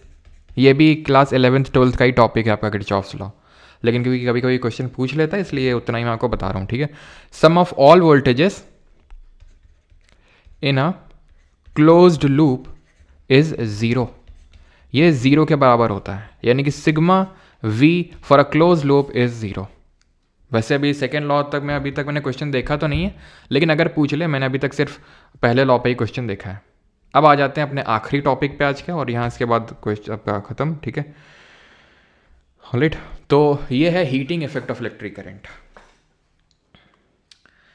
Electric current के 2 इफेक्ट होते हैं, एक गर्म करने वाला और एक चुंबकीय प्रभाव। चुंबकीय प्रभाव कल पढ़ेंगे। कल का जो पूरा हमारा आखिरी लेक्चर होगा, ना सिर्फ फिजिक्स का बल्कि पूरे बैच का, वो कल होगा, ठीक है। और वो होगा topic magnetic effect of electric current. ये है heating effect of electric current, बहुत छोटा सा है। इसकी डिस्कवरी सबसे पहले अगर पूछा है किसने करी थी? जेम्स पी जूल ने इसकी डिस्कवरी करी थी, heating effect of electric current की। अब हमने 3 फॉर्मूले पढ़े हैं आज के लेक्चर में। पहला Q is equals to I T, दूसरा W is equals to Q V, और तीसरा V is equals to I R. ये 3 फॉर्मूले पढ़े। तो पोटेंशियल डिफरेंस होता है work done upon charge. Power क्या होता है? पावर हमने पढ़ा था, ठीक है। पावर होता है वर्क डन अपॉन टाइम, यानी कितना काम कर रहे हैं आप कितने टाइम में, that is called as power. अब वर्क डन का फॉर्मूला यहाँ से सब्सटीट्यूट करूँगा तो क्यू वी लिख दूंगा और टाइम टी, ठीक। और Q upon T, Q upon T क्या होता है, क्यू अपॉन टी आई होता है, आई करंट। तो यहाँ से पावर का फॉर्मूला क्या बन जाएगा, पोटेंशियल डिफरेंस इनटू करंट, बन गया, ठीक है। अब इसी को मैं और अलग अलग तरह से रिप्रेजेंट कर सकता हूँ इस फॉर्मूले का यूज करके। जैसे V is equal to I R इस फॉर्मूले में रखूंगा तो पावर का फॉर्मूला क्या बन जाएगा, आई स्क्वायर आर, ये भी बन सकता है।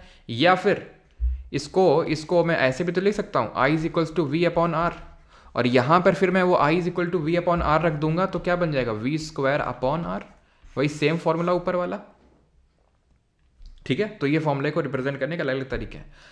अब हीट क्या होती है, हम heating effect of electric current निकाल रहे हैं। भैया heating effect of electric current समझे नहीं समझे, तुमने देखा होगा, ऑब्जर्व किया होगा, जैसे पंखा है, गर्मियों का टाइम आ रहा है, आ गया है, तो पंखा चलाते हो, फिर उसके बाद पंखे को टच करो, गरम गरम लगेगा, क्यों, पंखे का काम गर्मी देना था क्या, ना हवा देना था, तो गर्म क्यों हुआ, क्योंकि करंट फ्लो हुआ और करंट अपने साथ गर्मी भी लेके आता है, करंट अपने साथ गर्मी भी लेके आता है।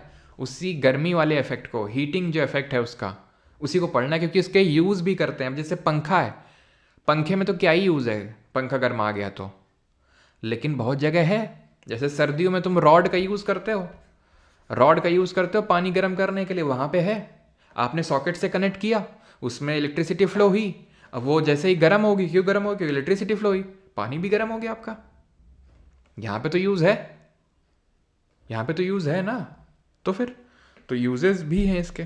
तो हीट जो है पावर इंटू टाइम होता है, तो पावर क्या है, V इंटू आई और T, और V is equal to I R substitute किया मैंने यहाँ पर आई टी, और ये क्या निकल के आएगा, आई स्क्वायर आर टी, ठीक है, आई स्क्वायर आर टी, ये है heating effect of electric current, ठीक है। प्रैक्टिकल एप्लीकेशंस क्या होते हैं heating effect of electric current के, तो इसका प्रैक्टिकल एप्लीकेशन जैसे हम देखते हैं फ्यूज़ वायर में, है ना, लो मेल्टिंग पॉइंट, जैसे फ्यूज़ वायर हम लगा देते हैं, जैसे ये होता है ना, जैसे इसमें कटआउट में, तो कटआउट में ऐसे करके हम नहीं लगा देते हैं फ्यूज़ वायर, ठीक है, कटआउट में फ्यूज़ वायर लगा देते हैं, और जैसे ही ज़्यादा इलेक्ट्रिसिटी आती है ये मेल्ट हो जाता है, तो इलेक्ट्रिसिटी ब्रेक हो जाती है, मतलब इलेक्ट्रिक जो सर्किट है वो क्या होता है, ओपन हो जाता है। अब ओपन और क्लोज्ड क्या होता है, तो देखो क्लोज्ड का मतलब, क्लोज्ड सर्किट का मतलब होता है कि वो पूरा है, स्विच ऑन है। अच्छा ध्यान रखना, स्विच को ऐसे दिखाते हैं फिजिक्स में, स्विच को ऐसे दिखाते हैं, अगर डॉट नहीं लगा हुआ है तो क्लोज्ड है, और अगर ओपन सर्किट है तो ऐसे डॉट लगा होगा, ठीक है, स्विच ऑन नहीं है, तो इस स्विच का सिंबल होता है ये। तो अब अगर एकदम से मान लो मेरा टीवी है, ठीक है, मैं एकदम इंडिया पाकिस्तान मैच देख रहा हूँ, एकदम से भयंकर इलेक्ट्रिसिटी सप्लाई कर दी किसने, जहाँ से बिजली आती है, बिजली घर से, बिजली घर वाले क्या भेजते हैं, इलेक्ट्रॉन भेजते हैं ना, पोटेंशियल डिफरेंस भेजते हैं, ठीक है, वो एनर्जी भेजते हैं, सो दैट वो पोटेंशियल डिफरेंस क्रिएट हो। अब एकदम से बहुत ज़्यादा इलेक्ट्रिसिटी आ गई, और एकदम से पता चला इसमें आगे फूक जाएगा बेचारा ये, तो इंडिया पाकिस्तान मैच फिर तो मैं नहीं देख पाऊंगा, चाहे फ्रिज फूक जाएगी, टीवी फूक जाएगी, सब कुछ फूक जाएगा। तो इसलिए क्या होता है कि जब एक्स्ट्रा आपका करंट आएगा तो ये फ्यूज़ वायर मेल्ट हो जाएगा। क्यों मेल्ट हो जाएगा, क्योंकि इसका मेल्टिंग पॉइंट बहुत लो रखेंगे, हम एक ऐसे मटेरियल से बनाएंगे जिसका लो मेल्टिंग पॉइंट हो, यानी कि गलनांक बहुत कम हो, जरा सा इसका करंट बढ़ेगा और करंट हीट प्रोड्यूस करेगा, और हीट प्रोड्यूस करते ही तभी आपने देखा होगा कि ये सारी चीज़ें जो हैं गर्मियों में ज़्यादा होती हैं। गर्मियों में आए दिन कहीं फ्यूज़ वायर टूट रहा है, कटआउट का ये सब हो रहा है, क्यों, क्योंकि आप जब ज़्यादा लोड बढ़ाओगे भैया, लोड बढ़ेगा तो बेचारा वो झेल नहीं पाएगा, ज़्यादा रेजिस्टेंस होगा, ज़्यादा आपका हीट प्रोड्यूस होगा, फ्यूज़ वायर टूट जाएगा, बिजली चली जाएगी, फिर जाना धूप दोपहर में, भरा दोपहरी में 2 बजे हैं इलेक्ट्रिक बिजली वाले के पास कि भैया ठीक कर दो, अब वो बोलेगा आ रहे हैं अभी खाना खा के, फिर वो तुम देखोगे थोड़ी देर में वो आ ही नहीं रहा, फिर तुम गए, पता चला दुकान में वो कुर्सी में सो रहा है, फिर तुम गए, तो ऐसा जो है तुमको चक्कर काटने पड़ेंगे। इसलिए बेटा गर्मी आ रही है पहले बता दे रहे हैं, ठीक ठाक कर लेना अपना सब, नहीं तो बहुत रहोगे। It is use to protect electrical appliances from excessive current and to prevent short circuit. अब शॉर्ट सर्किट में क्या होता है, ध्यान रखना, शॉर्ट सर्किट के केस में करंट जो है हैविली इंक्रीज हो जाता है, करंट इंक्रीजेस शार्पली, बहुत ज़्यादा एकदम से करंट इंक्रीज हो जाता है शॉर्ट सर्किट के केस में। जैसे कि जो बल्ब होता है उसका फिलामेंट हम टंजस्टन का बनाते हैं, क्यों, जिसका सिंबल W होता है। अभी मैंने पूछा भी था कि W किसका सिंबल होता है, तो मतलब टंजस्टन का सिंबल क्या होता है, W। तो ये जब होता है, जब इससे इलेक्ट्रिसिटी फ्लो होती है, तो ये हीट करने की वजह से ग्लो कर जाता है, हीट करने की वजह से ग्लो कर जाता है। और इस यूज़ को, इस प्रॉपर्टी को हम यूज़ में ले आते हैं किसमें? बल्ब में। ठीक है, इसको हम ले आते हैं बल्ब में, यूज़ में। ठीक है, क्लियर इतनी चीज़? हाँ, क्लियर? सर आता ही नहीं है, 2-3 दिन बाद आता है। अच्छा अच्छा, वी गार्ड बेस्ट है बेटा। पूछा किसी ने तुमसे है? पूछा किसी ने तुमसे? तो यहाँ पर फिलामेंट मेड ऑफ टंगस्टन। तो अब जब हम इसको पास कराएंगे इलेक्ट्रिसिटी, ठीक है, तो क्या हो जाएगा? ये ग्लो करेगा, ग्लो करेगा तो उसको हम यूज़ में ले आते हैं। क्वाइल इज़ बेटर में, coil in heater is made of nichrome. Nichrome क्या होता है? निकल और क्रोमियम का आपका एलॉय होता है, उसको यूज़ करते हैं। बिकॉज जब, जैसे कि नहीं, मैंने हीटर में जो, जहाँ मुझे करंट लगा था, तो हीटर में ताप तो रहा था मैं सर्दियों में, तो उसमें क्या होता है? गर्मी आती है जब उसमें करंट फ्लो होता है तो। ठीक है, और वो बहुत ज़्यादा करंट, मतलब बहुत ज़्यादा इलेक्ट्रिसिटी खाता था, है ना? क्लियर है यहाँ तक सभी को? किसी को कोई डाउट तो नहीं है यहाँ तक? आगे बढ़ें।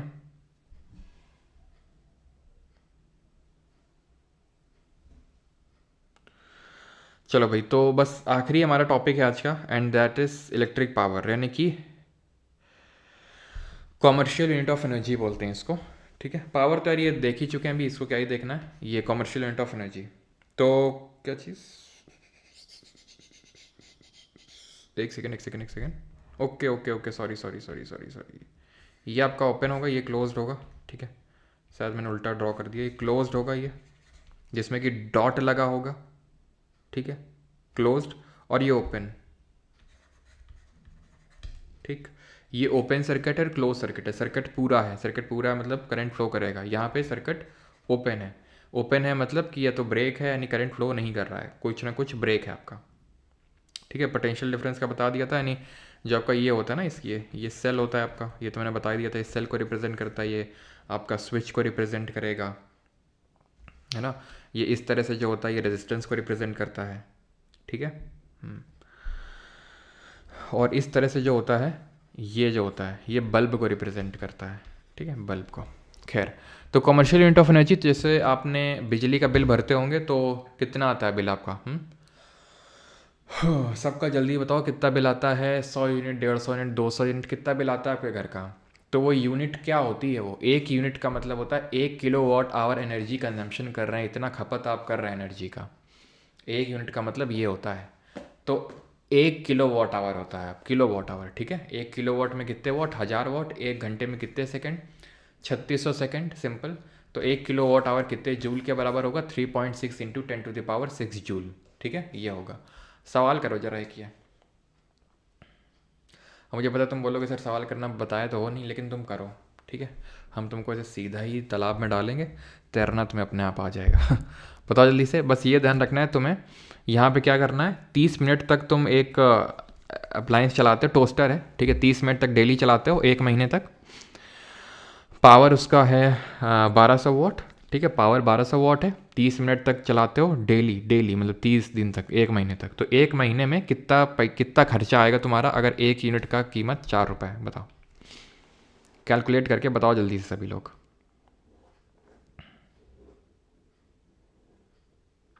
हम लोग इलेक्ट्रिसिटी चोरी करते हैं। अच्छा बेटा, नाम नोट किया जाए जरा सत्यन मोदक का। हम टोस्ट नहीं करते हैं, तो हम कर दें? आओ बताओ, हम कर दें। फ्री है क्योंकि पापा जी हैं। अच्छा, पापा जे ही हैं। ओहो हो, ठीक। हमारी बिजली ऑफिस वालों ने मेरा नंबर ब्लॉक कर दिया, इतना कंप्लेन किया इसलिए। आंसर मत देना, सब कुछ दे डालना कमेंट में। हाँ, तो अभी मैंने बताया 1 यूनिट का मतलब होता है, देखो मुझे पहले यूनिट निकालना पड़ेगा कि 1 यूनिट का 4 रुपये, तो मैंने कितने यूनिट का कंजम्पशन किया इस टोस्टर ने मेरे। ठीक है, तो मुझे यूनिट निकालना पड़ेगा। 1 यूनिट का मतलब होता है 1 किलोवाट आवर, है ना? ये क्या है? वॉट है, तो इसको मुझे किलोवाट में बदलना पड़ेगा। तो 1200 को 1000 में भाग दिया, तो ये जो वॉट है किलोवाट बन गया। 30 मिनट है, घंटे में बदलना पड़ेगा, तो 30 मिनट बटा 6 मतलब 60 करूँगा, घंटा आ जाएगा। घंटा आ गया, तो 1 यूनिट। ठीक है, तो ये चीज़ आ गई, तो इससे मुझे क्या पता चल जाए कितना यूनिट का कंजम्पशन हुआ। तो यहाँ से, और कितना दिन हुआ पहले तो रुक जाओ यार। ठीक है, तो ये तो इसलिए 2 0 2 0 कटा, 1 0 1 0 कटा, ठीक है, 3 दूनी 6 हुआ ये 6, सिंपल। तो 6/10 आ गया यहाँ से। 30 मिनट तक हम यूज़ कर रहे हैं, लेकिन कितने दिनों तक? 30 दिन तक। 30 मिनट तो यूज़ नहीं हुआ है, 30 मिनट हर दिन यूज़ हुआ है, यानी 30 दिन तक यूज़ हुआ, तो 30 का भी गुणा करना पड़ेगा, यानी 18 यूनिट यूज़ हुई है। और 1 यूनिट का 4 रुपया, 18 यूनिट का 72 रुपया, यानी 72 रुपये का कंजम्पशन किया इसने टोस्टर ने। अब एक आखिरी चीज़, वो चीज़ ये है कि आपने सुना होगा लाइव वायर, न्यूट्रल वायर, है ना, अर्थ वायर। क्या होता है ये? क्या होता है ये? तुमने देखा होगा कभी कभी जो हमारे इलेक्ट्रीशियन आते हैं, ठीक है, हमारे इलेक्ट्रीशियन का नाम कल्लू है, ठीक है, तो जब हमारा कल्लू इलेक्ट्रीशियन आता है तो कल्लू क्या करता है? कल्लू जो है ये वायर को, काले वाले को टच कर लेता है, उसको करंट नहीं लगता। अब क्यों नहीं लगता? क्योंकि वो कल्लू है इसलिए? नहीं,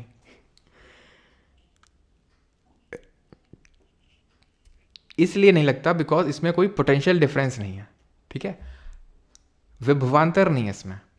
तो ये इसका पोटेंशियल डिफरेंस ऑलमोस्ट ज़ीरो होता है। मतलब ऐसा नहीं कि तुम इसको टच करने चले जाओ और तुम्हें करंट नहीं लगेगा, लग सकता है थोड़ा बहुत, लेकिन हाँ, क्योंकि पोटेंशियल डिफरेंस ऑलमोस्ट ज़ीरो होता है जितना ग्राउंड का होता है।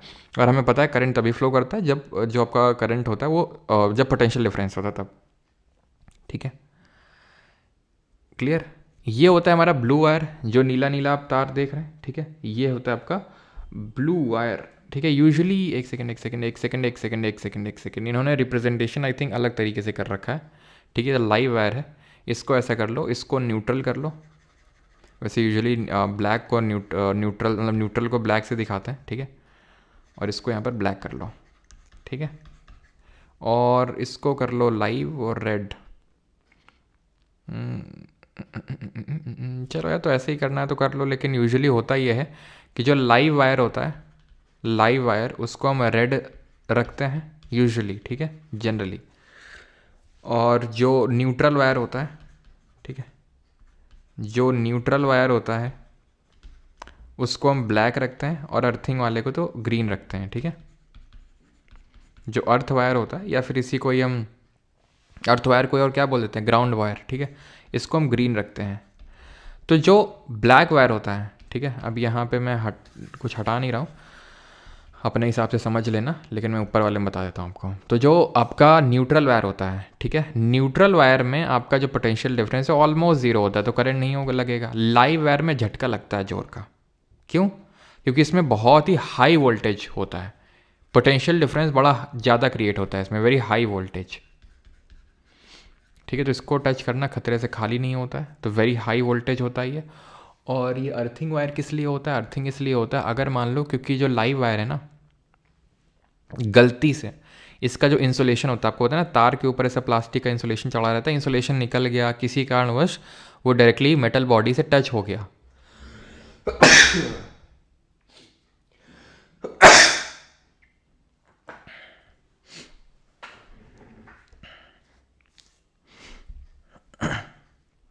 अगर गलती से टच हो गया तो क्या हो जाएगा? गलती से टच होने की वजह से पूरा अप्लायंस में करंट आ जाएगा। जैसे आप मान लो प्रेस कर रहे हो, और प्रेस का जो लाइव वायर है वो गलती से ऐसे टच हो जाए, तुम पता चला लगाया जैसे सॉकेट में, जैसे ही प्रेस लगाया तो प्रेस को तुमने टच किया, आए हाय, वही जो पहली वाली स्लाइड थी क्लास की, जोर का झटका हाई जोरों से लगा बोलोगे, ठीक है। तो ऐसा ना हो इसलिए एक ग्रीन मतलब अर्थिंग वायर होता है, जो डायरेक्टली मेटल की बॉडी से टच करवा के रखा जाता है, कि अगर मान लो कि किसी केस में मेटल में अगर करंट आ, मतलब उस अप्लायंस में करंट आ जाए गलती से, तो वो सारा यहाँ पे फ्लो हो जाए। तो सर अगर मान लो हम यहाँ पर पकड़ लें तो हमसे भी तो फ्लो हो सकता है ग्राउंड में, क्योंकि ये अर्थिंग वायर क्या करता है, अर्थ से कनेक्टेड, और सीधा सीधा पूरे करंट को अर्थ में डाल देता है अर्थिंग, ठीक है। वो हमारे में इसलिए नहीं फ्लो होगा बिकॉज हमारे में रेजिस्टेंस ज़्यादा मिलता है उसको, और ये जो होता है रेजिस्टेंस बहुत कम ऑफर करता है। करंट हमेशा वहाँ जाएगा जहाँ रेजिस्टेंस कम होगा, तो पूरा करंट जो है आपका, तभी आपने देखा होगा जो हमारी ये होते हैं प्लग वगैरह में क्या होता है, जो ऊपर वाला होता है, ऊपर वाला ये जो होता है, ठीक है, तो ये बड़ा लंबा और मोटा होता है, लंबा और मोटा, सो दैट ये सीधा घुस जाए, जो उसमें वो बोर्ड होता है सबसे पहले घुसे ये, ठीक है। तो जब सबसे पहले घुस जाएगा तो इससे ये होगा कि अगर मान लो कोई कोई भी इस तरह का करंट है, फ्लो हो रहा है, तो सीधा सबसे पहले अर्थ में चला जाएगा वो, बजाय कि वो अप्लायंस में है। ठीक है, तो इसलिए इसको जो है थोड़ा सा मोटा और थोड़ा सा लंबा बनाया जाता है, किसको, अर्थ वाले को। अब हो सकता है तुम्हारे दिमाग में डाउट आए, या फिर चलो मैं पूछ ही लेता हूँ, चार्जर वगैरह तुमने देखे होंगे मोबाइल के, उसमें क्यों नहीं होता है? उसमें ये पिन क्यों नहीं होते? उसमें 2 ही क्यों होते हैं? उसमें 2 ही क्यों होते हैं, बताओ जल्दी से।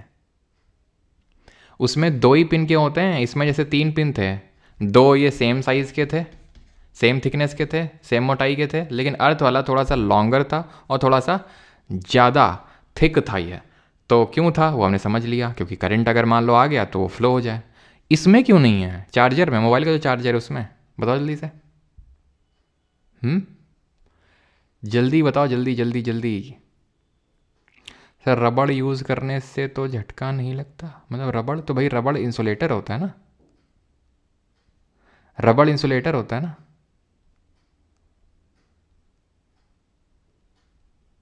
क्लियर? सर विदाई तो कर दी मुझे। अच्छा, विदाई आज नहीं, संडे को होगी, संडे को। कल्लू इलेक्ट्रीशियन क्लास में है, बोल रहे मुझे क्यों थोड़ा। अच्छा, तुम सच में पहले थे या तुमने यूज़र नेम चेंज किया? बताओ जल्दी से। हैं? क्यों तुमने नेम चेंज किया ना?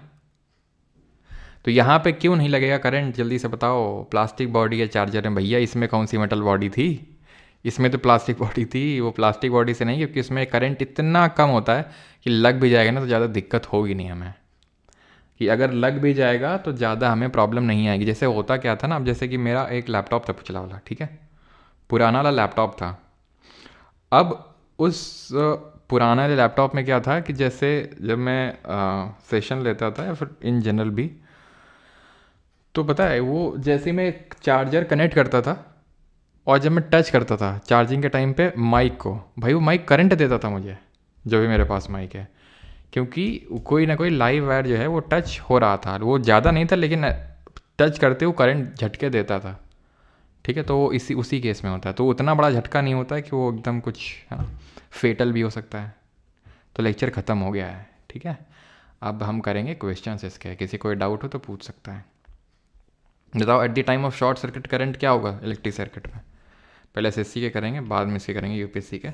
तो इट इंक्रीजेस शार्पली। ठीक है, रुक जाओ, पहले हम कर लेते हैं क्वेश्चंस एसएससी के, देने आते हैं इस पर। चलो भाई बताओ answer.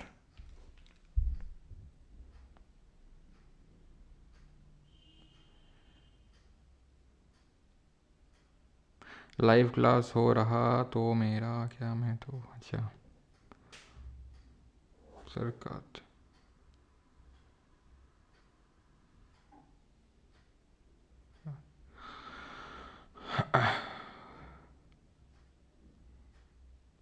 How much voltage is needed for the 3 socket? Usually जो पोटेंशियल डिफरेंस यहाँ पर रखा जाता है ना, यूजुअली जो पोटेंशियल डिफरेंस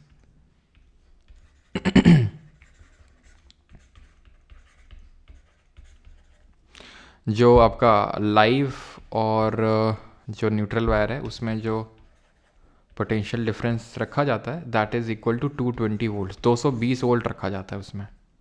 ठीक है, और हाँ यार, ये कल वाले क्वेश्चन का आंसर ऑप्टिक नर्व नहीं होगा। ठीक है, मैंने रेटिना मारा था पहले, रेटिना ही सही है उसका, रेटिना ही सही होगा कल वाले का, ध्यान रखना। ये जो रिस्पॉन्सिबल होता है image conversion of image of an object into neural signal. ठीक है, चलो, तो इलेक्ट्रिक आयरन जो होता है रिक्वायर्स है कितना ampere current for to prevent short circuiting? तो 5 एम्पियर करंट चाहिए होता है इलेक्ट्रिक आयरन को शॉर्ट सर्किट रोकने के लिए। What is the SI unit of current का एसआई मात्रक क्या, सीजीएल 2022? तो आप देख रहे हैं कि थोड़े से बेसिक टाइप की क्वेश्चन आपसे पूछता है। तो आंसर होगा इसका ओम होता है आपका रेजिस्टेंस का, एम्पियर होगा, ठीक है, वोल्ट पोटेंशियल डिफरेंस का। What is the unit of specific resistance? तो विशिष्ट प्रतिरोध की इकाई क्या है? फैरेड, ओम मीटर, कूलॉम या फिर एम्पियर? तो फैरेड होता है कैपेसिटेंस का, ठीक है, संधारिता इसको हिंदी में बोलते हैं कैपेसिटेंस। ओम मीटर किसका होता है? ओम मीटर होता है आपका रेजिस्टिविटी का, यानी स्पेसिफिक रेजिस्टेंस है विशिष्ट प्रतिरोध, रेजिस्टिविटी। कूलॉम होता है चार्ज का, ठीक है, और स्पेसिफिक रेजिस्टेंस ही पूछा था, एम्पियर करंट का होता है, मीटर से मेजर करते हैं। क्वेश्चन को पढ़ेंगे और बताएंगे। मिस्टर पटेल के बारे में सवाल है ये। बताओ जल्दी से आंसर बताओ सभी लोग। PYQ पार्ट 5 कब आएगी? जल्दी, आपको टीज़र भी देखने को मिलेगा, पता चल जाएगा आपको, ठीक है।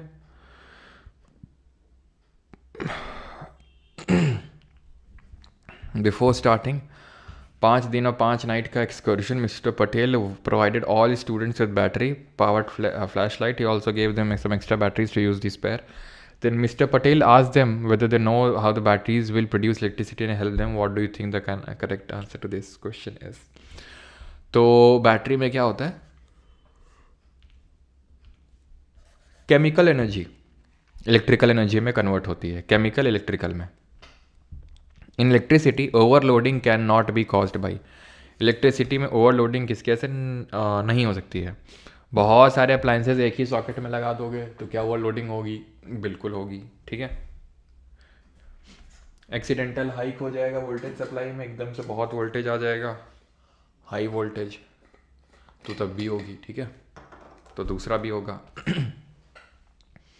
Live wire come in direct contact with neutral wire, बिल्कुल पोटेंशियल डिफरेंस क्रिएट हो जाएगा. The live wire and the neutral wire coming in contact through a heavy resistance.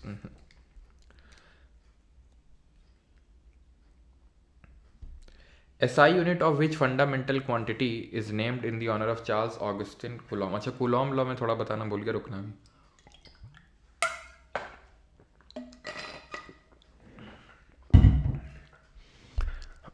Coulomb law यार मैंने करवाया था जब ग्रेविटेशन पढ़ाया था, अगर आपको याद हो तो वहाँ पर मैंने कूलॉम लॉ के बारे में आपको बताया था, ठीक है. याद आया आपको? क्यों? कूलॉम लॉ के बारे में मैंने आपको वहाँ पे पढ़ाया था.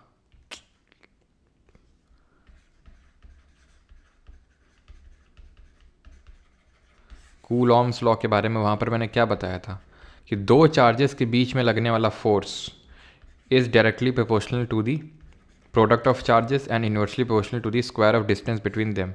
और वो प्रोपोर्शनैलिटी को हटाते हैं तो ये एक कांस्टेंट आ जाता है. इस कांस्टेंट k की वैल्यू होती है 1/4πε0, ठीक है. तो ये चीज़ को ध्यान रखिएगा.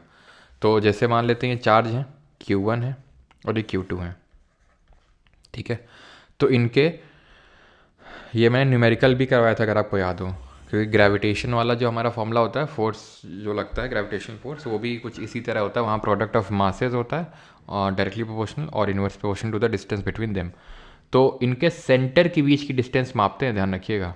ये डिस्टेंस नहीं मापेंगे, ये वाली ना, इनके सेंटर के बीच की डिस्टेंस. तभी आपको याद हो एक क्वेश्चन किए थे हम लोग कि दो इस तरह के कुछ रखे थे ना मासेज, तो उनके रेडियस कितनी थी? 2 मीटर, 1 मीटर थी दोनों की. तो हमने डिस्टेंस बिटवीन देम कितना लिया था? 2 मीटर लिया था, क्योंकि सेंटर के बीच की डिस्टेंस. हम इनके ये नहीं बोलेंगे कि डिस्टेंस 0 है इनके बीच में, नहीं है. इनकी रेडियस भी हम काउंट करेंगे बिकॉज सेंटर से लेते हैं डिस्टेंस को, ठीक है. ये करो तो आंसर क्या होगा?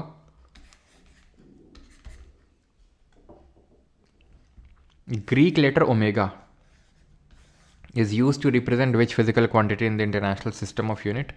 तो ओमेगा से हम रिप्रेजेंट करते हैं पोटेंशियल डिफरेंस को वोल्ट से, और कंडक्टेंस को तो C से रिप्रेजेंट करेंगे, और रेजिस्टेंस को, ठीक है. और कंडक्टेंस की यूनिट क्या होती है? हाँ, ओके, ठीक.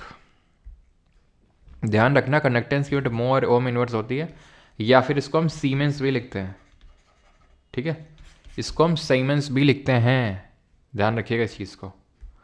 चलिए अगला क्वेश्चन है आपका. Milli ampere is a unit of measurement of electric current which is equal to many ampere. Many ampere नहीं, मिली एम्पियर होगा.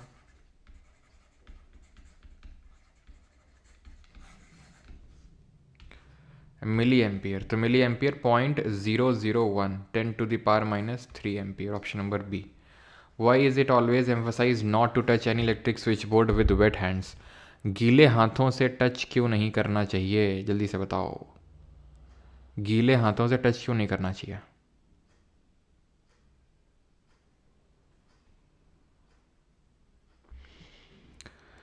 फोर्टी 45 का बी. शिवा, देवस्मिता, विकास, दीपांशी, शिवा, सबका सही है.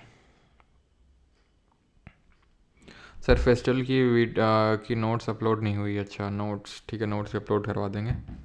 रात समझ लो हमारे यहाँ गंगा मेला है, ठीक है। गंगा मेला मतलब होली से भी ज़्यादा सेलिब्रेट किया जाता है गंगा मेला हमारे यहाँ पे। और तुम समझ रहे हो यहाँ मैं पढ़ा रहा हूँ तुम्हें, है ना, और तुम फालतू कमेंट कर रहे हो। वाई इज इट ऑलवेज, तो क्यों ऑलवेज कहता है। वाटर कैन कॉम्बिनेशन ऑफ, तो ऑप्शन नंबर बी आंसर होगा, ठीक है। बाकी और इररेलेवेंट ऑप्शन है। Meera shifted to a new house, नए घर में गई Meera, and was fixing light bulb in her apartment, light bulbs वो कर रही हैं। One of the three bulbs she fixed did not light up. Upon testing, she realized that it showed a case of fused bulb. So she bought a new one, which then lit up perfectly. Select the correct option that describes. तो उन्होंने क्या observe किया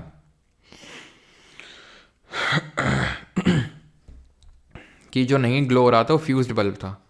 तो switch for the bulb was, अरे भैया उसका fuse ख़राब हो गया था यार, फिलामेंट जो है अंदर का वो ब्रोक हो गया था, ठीक है। फिलामेंट जो होता है जो टंजस्टन का बना था वो ख़राब हो गया, तो लाइट वो नहीं बल्ब जलेगा, simple. What is the unit of current, volt, potential difference, watt, power, ohm, resistance और एम्पियर करंट। देख लो एसएससी जेई जूनियर इंजीनियर से ये क्वेश्चन पूछा जा रहा है कि बताओ करंट की यूनिट क्या है, और तुम ये बोलते हो कि सर स्टेनो के लिए अलग से बैच ला दीजिए, सर एसएससी जेई के लिए अलग से पढ़ा दीजिए, हैं। जब एसएससी खुद इतनी जद्दोजहद नहीं करना चाहता है कि वो एसएससी जेई में थोड़ी सी अच्छी साइंस पूछ ले, बाकी कंपैरिजन वही क्वेश्चन CHSL और CGL वाले उठा के रख देता है, तो तुम क्या इतनी जद्दोजहद करना चाहते हो भाई, या हमसे क्या करवा रहे हो। सेम चीज़ ही है, अब देख लो वही क्वेश्चन भी CGL CHSL में किसी में आया था, वही सेम क्वेश्चन है। अब देखो ना, अभी अगर कहीं कहीं जेई क्वेश्चन है, जेई में तो एटलीस्ट आप एक्सपेक्ट करोगे ना कि साइंस में, अरे चलो साइंस में फिजिक्स में एटलीस्ट अच्छे क्वेश्चन आए। Which of the following is use for determining the value of 1 ampere. तो 1 एम्पियर क्या होता है, Q is equals to IT, I is equals to Q upon T, यानी कि 1 coulomb upon 1 second, option number B। Identify the device use to change the resistance in an electric circuit, volt meter, ammeter, rheostat या फिर conductor.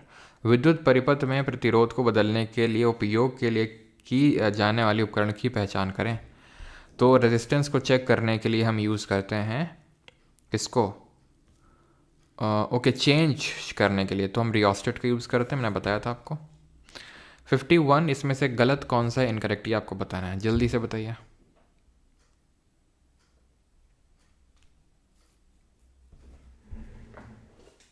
Sir आप civil engineering पढ़ाओ ना please. क्यों भाई civil engineering क्यों पढ़ाएं हम, सिविल इंजीनियर हैं क्या हम जो सिविल इंजीनियरिंग आपको पढ़ा देंगे, या फिर आप ऐसा बोल रहे हो कि सिविल इंजीनियरिंग की क्लास चलाओ किसी से, वो बोल रहे हो तो बात अलग है। बताओ भाई, तो इसका आंसर क्या होगा। Albert Einstein explain photo electric effect, yes he did explain, उसके लिए 1921 में नोबेल भी मिला इनको।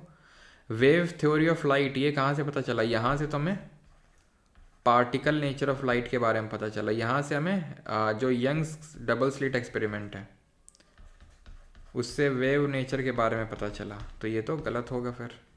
हर्ट्ज ने एक तो फोटो इलेक्ट्रिक इफेक्ट के बारे में बताया था प्लस इलेक्ट्रोमैग्नेटिक वेव्स के बारे में, और माइकल फेरेडे कल पढ़ेंगे इनके बारे में, इलेक्ट्रोमैग्नेटिक इंडक्शन क्या होता है, और कल इनके बारे में पढ़ेंगे। रो क्या बताता है, आप आंसर कर दोगे कूलॉम्स लॉ कि कहाँ पर एप्लीकेबल है, बताओ। जो कूलॉम का नियम है वो कहाँ पर एप्लीकेबल है, जल्दी से आंसर बताइए। तो both distributed charges and point charges, between 2 point charges, neither point not distributed, between 2 distributed. देखो पॉइंट चार्ज क्या होता है, तो जब दो चार्जेस इतने छोटे हैं, इतने छोटे यूनिट के हैं, लेकिन उनके बीच की डिस्टेंस बहुत ज़्यादा है, तो उनको हम पॉइंट चार्ज कंसिडर कर लेते हैं, सच सेंटर ना मान के, बस वही पॉइंट हैं, बस वो पॉइंट चार्जेस। तो दोनों के लिए ये आपका एप्लीकेबल होता है Coulomb's law. Which physicist was famous for gold foil experiment, तो यार ये तो आपका केमिस्ट्री से क्वेश्चन है, ठीक है। आंसर इसका अर्नेस्ट रदरफोर्ड होगा, option number D। For domestic के tariff 1 unit of electrical energy consumption is equal to, तो 1 unit of electrical energy consumption किसके बराबर होता है, 1 kilowatt hour, option number D। 59 पे आ जाओ, करो इसको ज़रा, ठीक है। 4 रेजिस्टेंस है आपके पास, equal R R R R, ठीक है। और आप कॉम्बिनेशन, मतलब आपको ऐसा कॉम्बिनेशन बनाना है कि भाई कुछ ना कुछ मिल जाए, कौन सा कॉम्बिनेशन इक्विवेलेंट रेजिस्टेंस नहीं मिलेगा आपको, बताओ। और रेलवे ग्रुप डी के लिए कह तो नहीं सकते बिकॉज उसमें थोड़ा सा हायर लेवल चला जाता है ग्रुप डी में, बस ये होता है ना, ग्रुप डी में थोड़ा सा बस हायर लेवल चला जाता है। चलो तो अभी कर लेते हैं इसको सॉल्व, एक सेकेंड। तो हमने चारों को क्या किया है, कनेक्ट किया है। अब देखो हम केसेस लेते हैं, चारों को अगर सीरीज़ में कनेक्ट कर देंगे तो 4R आ जाएगा, 4R तो है भी नहीं वैसे, कोई नहीं। दो सीरीज़ दो पैरेलल कर दें तो दो सीरीज़ में कनेक्ट करेंगे तो 2R, और दो को पैरेलल में कनेक्ट करेंगे तो R/2। अब ये मत बोलना सर कैसे कर दिया, मैंने बोला था आपके, जैसे पैरेलल में कनेक्ट करोगे, ठीक है, तो जितने भी कनेक्ट करोगे तो उसका डिवाइड कर देना, लेकिन सेम होना चाहिए मैग्नीट्यूड पे। तो R/2 तो कितना आ जाएगा, ये आ जाएगा 5R/2, 2.5R आ गया, ये तो होगा। चारों को सीरीज में कनेक्ट किया था, चारों को पैरेलल में कनेक्ट कर दो, ये आ जाएगा। दो को सीरीज, दो को पैरेलल में किया था, अब 3 को सीरीज में कनेक्ट कर दोगे तो ये आएगा, और एक को पैरेलल में कनेक्ट कर दो। समझ रहे हो मैं क्या कहना चाह रहा हूं तुमसे, ये ऐसे कर दो, ठीक है।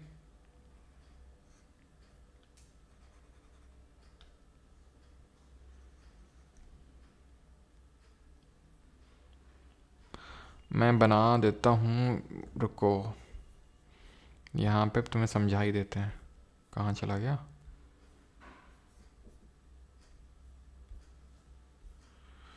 ध्यान से समझना अभी।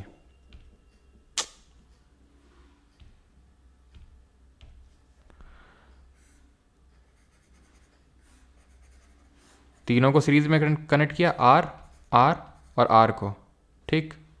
अब क्या कर दूंगा मैं यहाँ पे, या तो यहाँ से बीच से सर्किट को तोड़ दो, या फिर इस तरह से कुछ सर्किट को तोड़ दो, ठीक है। तो कुछ करंट यहाँ चला जाएगा, कुछ करंट यहाँ, तो 3 सीरीज में हो गए और एक पैरेलल में। इनका 3R निकल आया, और अब पैरेलल में है दोनों, यानी 3R और ये R अब पैरेलल में हो जाएंगे। तो जो इक्विवेलेंट रेजिस्टेंस निकलेगा वो 1/3R प्लस 1/R निकलेगा। 3R आपका LCM आएगा, 1 + 3 1/R इक्विवेलेंट। तो R इक्विवेलेंट क्या आ जाएगा, 3R/4, यही आएगा। कितना आ जाएगा ये, 3R/4 कहीं है, 3R/4 वैसे भी कहीं है नहीं, ठीक है, 3R/4 वैसे भी कहीं है नहीं। तो हम क्या करते हैं, 3 को पैरेलल में कनेक्ट करते हैं इस तरह से, 3 को पैरेलल में कनेक्ट किया, और जो भी निकल के आया उसको एक के साथ सीरीज में कनेक्ट कर दिया। तो ये पैरेलल में तीनों, तो इनका कितना निकल के आएगा, R/3, और एक सीरीज में तो R कितना आएगा, 4R/3, यानी 1.33R। ये आंसर हो जाएगा, हो जाएगा, हो जाएगा कि नहीं हो जाएगा, ठीक है, क्लियर यहां तक। तो तीनों ये तो बन रहे हैं, चौथा भी टेस्ट कर लेते हैं। हाँ जी, तो 2 सीरीज 2 पैरेलल कनेक्ट कर लिए थे।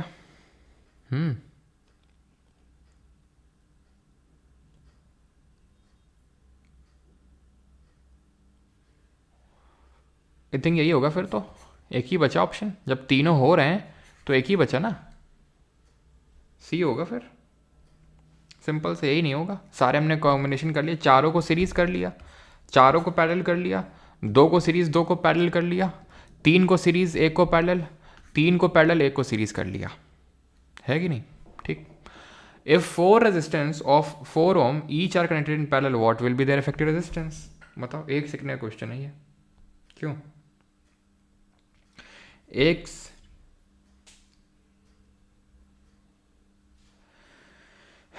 इन case all are in parallel, तो भाई 4 है ना, तो चारों को पैरेलल में कनेक्ट करोगे तो R/4 आ जाएगा ना, R/4 0.25R पहला वाला, ठीक, क्लियर। क्या बफेलो इन्वर्टर सबकी क्या हो गया। तो अच्छा, एक लोगों ने कुछ आंसर दिया होगा और सवाई ने चेप दिया होगा, बहुत सही। ये सर सिविल इंजीनियरिंग क्लास चलाओ ना सर, आपका नोट्स बनाने का तरीका नहीं क्या अभी 2 के लिए, अच्छा देखते हैं यार, ठीक है। तो 4 रेजिस्टेंस है, 4 ओम के, पैरेलल में कनेक्ट करेंगे इनको, तो सिंपल 4/4, किसी को दिक्कत तो नहीं कोई, यहाँ पे 1 ओम आ जाएगा। मैंने वही सेम चीज़, अगर तुम एक ही मैग्नीट्यूड के जितने भी रेजिस्टेंस पैरेलल में कनेक्ट करवाओगे, जितनी बार कनेक्ट करवा रहे हो, बस उससे भाग दे देना उसका, आंसर आ जाएगा। Who propounded the famous equation, किसने दी थी 1905 में? ये ध्यान रखना, ये ईयर पूछता है डायरेक्ट, ठीक है। In an electric circuit the ammeter reading decreases to when the length of wire double. तो अगर हम लेंथ ऑफ वायर डबल कर देंगे तो एमीटर की रीडिंग में क्या अंतर पड़ेगा बताओ? FRB कब से शुरू होगा भैया? FRB अभी नहीं होगा, अभी तो PYQ सीरीज होगा, देखेंगे FRB का बाद में, ठीक है। तो ये कैसे निकालेंगे? अब रेजिस्टेंस निकालेंगे। अब मुझे बताओ, अगर वायर की लेंथ को डबल कर रहे हो तो रेजिस्टेंस भी डबल हो जाएगा, करंट आधा हो जाएगा, ख़त्म। क्यों?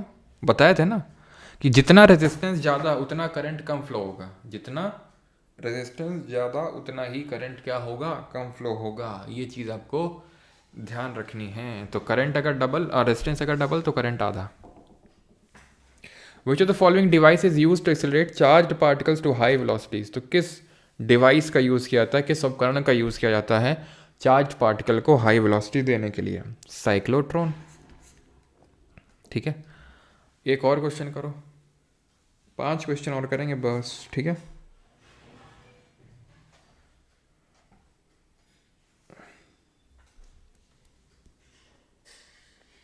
रोज वही सेम आप क्वेश्चन पूछोगे, 3.2 की बुक कब ला रहे हो, 3.2 की बुक कब ला रहे हो, रोज रोज वही मैं आंसर करता हूँ, लेकिन समझ ही नहीं आता है। बोला रुक जाओ अभी थोड़ा, नहीं फिर वही तुम ही आगे कमेंट करोगे कि पहले क्यों नहीं बताया। Which of the following discoveries in 1827 was the German physicist George Simon Ohm. तो ये जो ओम्स लॉ की डिस्कवरी करी गई थी 1827 में करी गई थी। तो किसके लिए जानते हैं इनको? इसके लिए है ना। रिलेशनशिप बताई थी करंट, रेजिस्टेंस और वोल्टेज। तो आप देख सकते हो V/I is equal to R, यानी करंट और रेजिस्टेंस इन्वर्सली प्रोपोर्शनल है। करंट बढ़ाओगे, वही जो भी हमने यहाँ पर किया था, करंट बढ़ाओगे रेजिस्टेंस कम होगा। फिर से वही साइमन ओम पे क्वेश्चन आ गया। वॉट किसकी यूनिट होती कर लोगे? इसमें से रेजिस्टिविटी की यूनिट किसकी हाईएस्ट होगी बताओ जल्दी से। रेजिस्टिविटी की यूनिट किसकी हाईएस्ट होगी? तो क्रोमियम और निकल से मिलके बना है नाइक्रोम, और मैंने बताया था एलॉय का रेजिस्टिविटी ज़्यादा होता है उसके कांस्टेंट मेटल से, तो ये तो आंसर नहीं होगा। सिल्वर तो सबसे ऊपर बैठा था, सबसे अच्छा सुचालक था, कंडक्टर था, रेजिस्टिविटी तो कम होगी। आंसर क्या हो जाएगा? आंसर नाइक्रोम हो जाएगा, ऑप्शन नंबर बी, ठीक।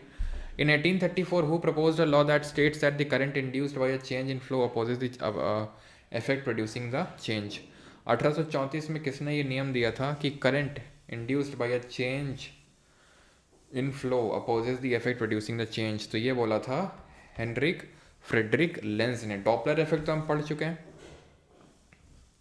कल पढ़ा था। आंसर होगा हेनरी मॉजले का क्या था, पढ़ा था हमने, ये पढ़ा था 1913 में।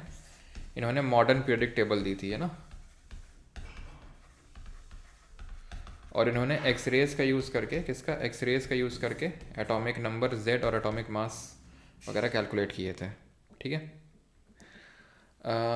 ये कर चुके हैं, रिपीटेड है। 73 बताओ। विच of the following is the proper number of electron in 1 ampere of current? तो 1 एम्पियर ऑफ करंट का मतलब क्या होता है? 1 एम्पियर करंट का फ्लो होता है जब 1 कूलम का चार्ज गुजरता है। 1 कूलम का चार्ज कब गुजरता है?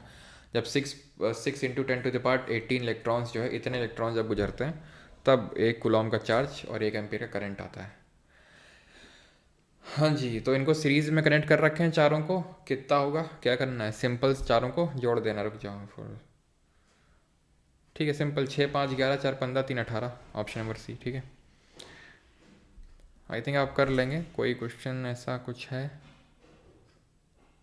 Which device is use to either break an electric circuit और टू कंप्लीट इट? किसका यूज़ करेंगे? किसका यूज़ करेंगे? ये यूज़ करेंगे हम स्विच का, ऑप्शन नंबर सी। बताओ रेजिस्टेंस किस पे डिपेंड करता है?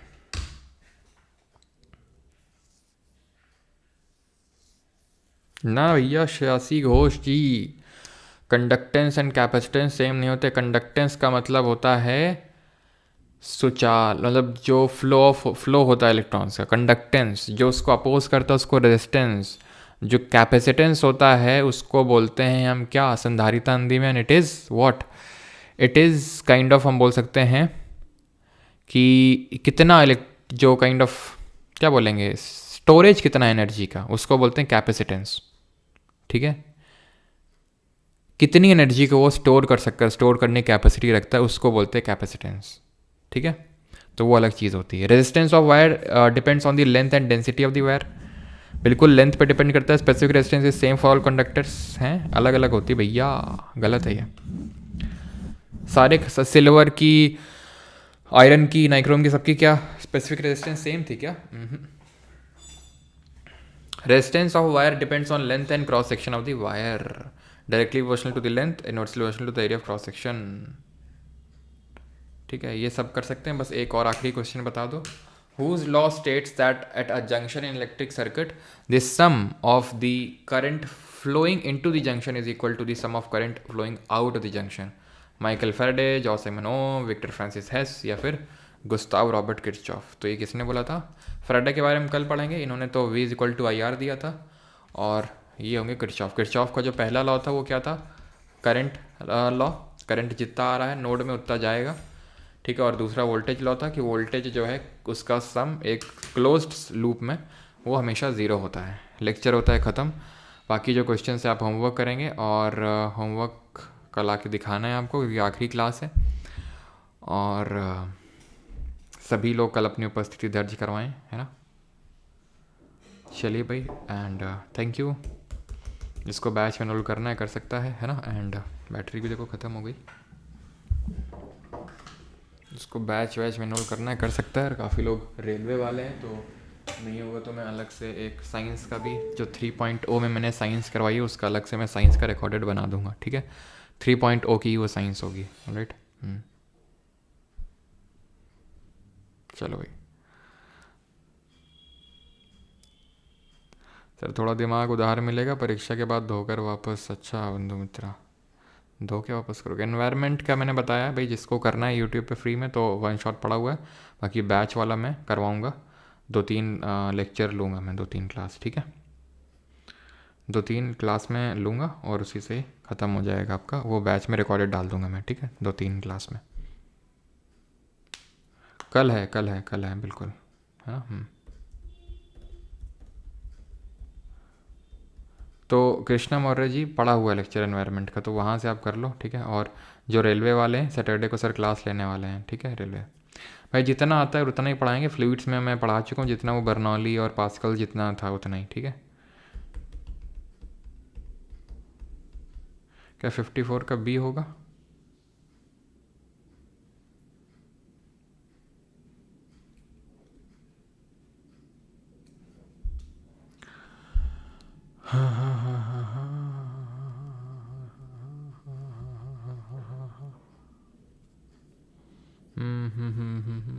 बात तो सही है यार।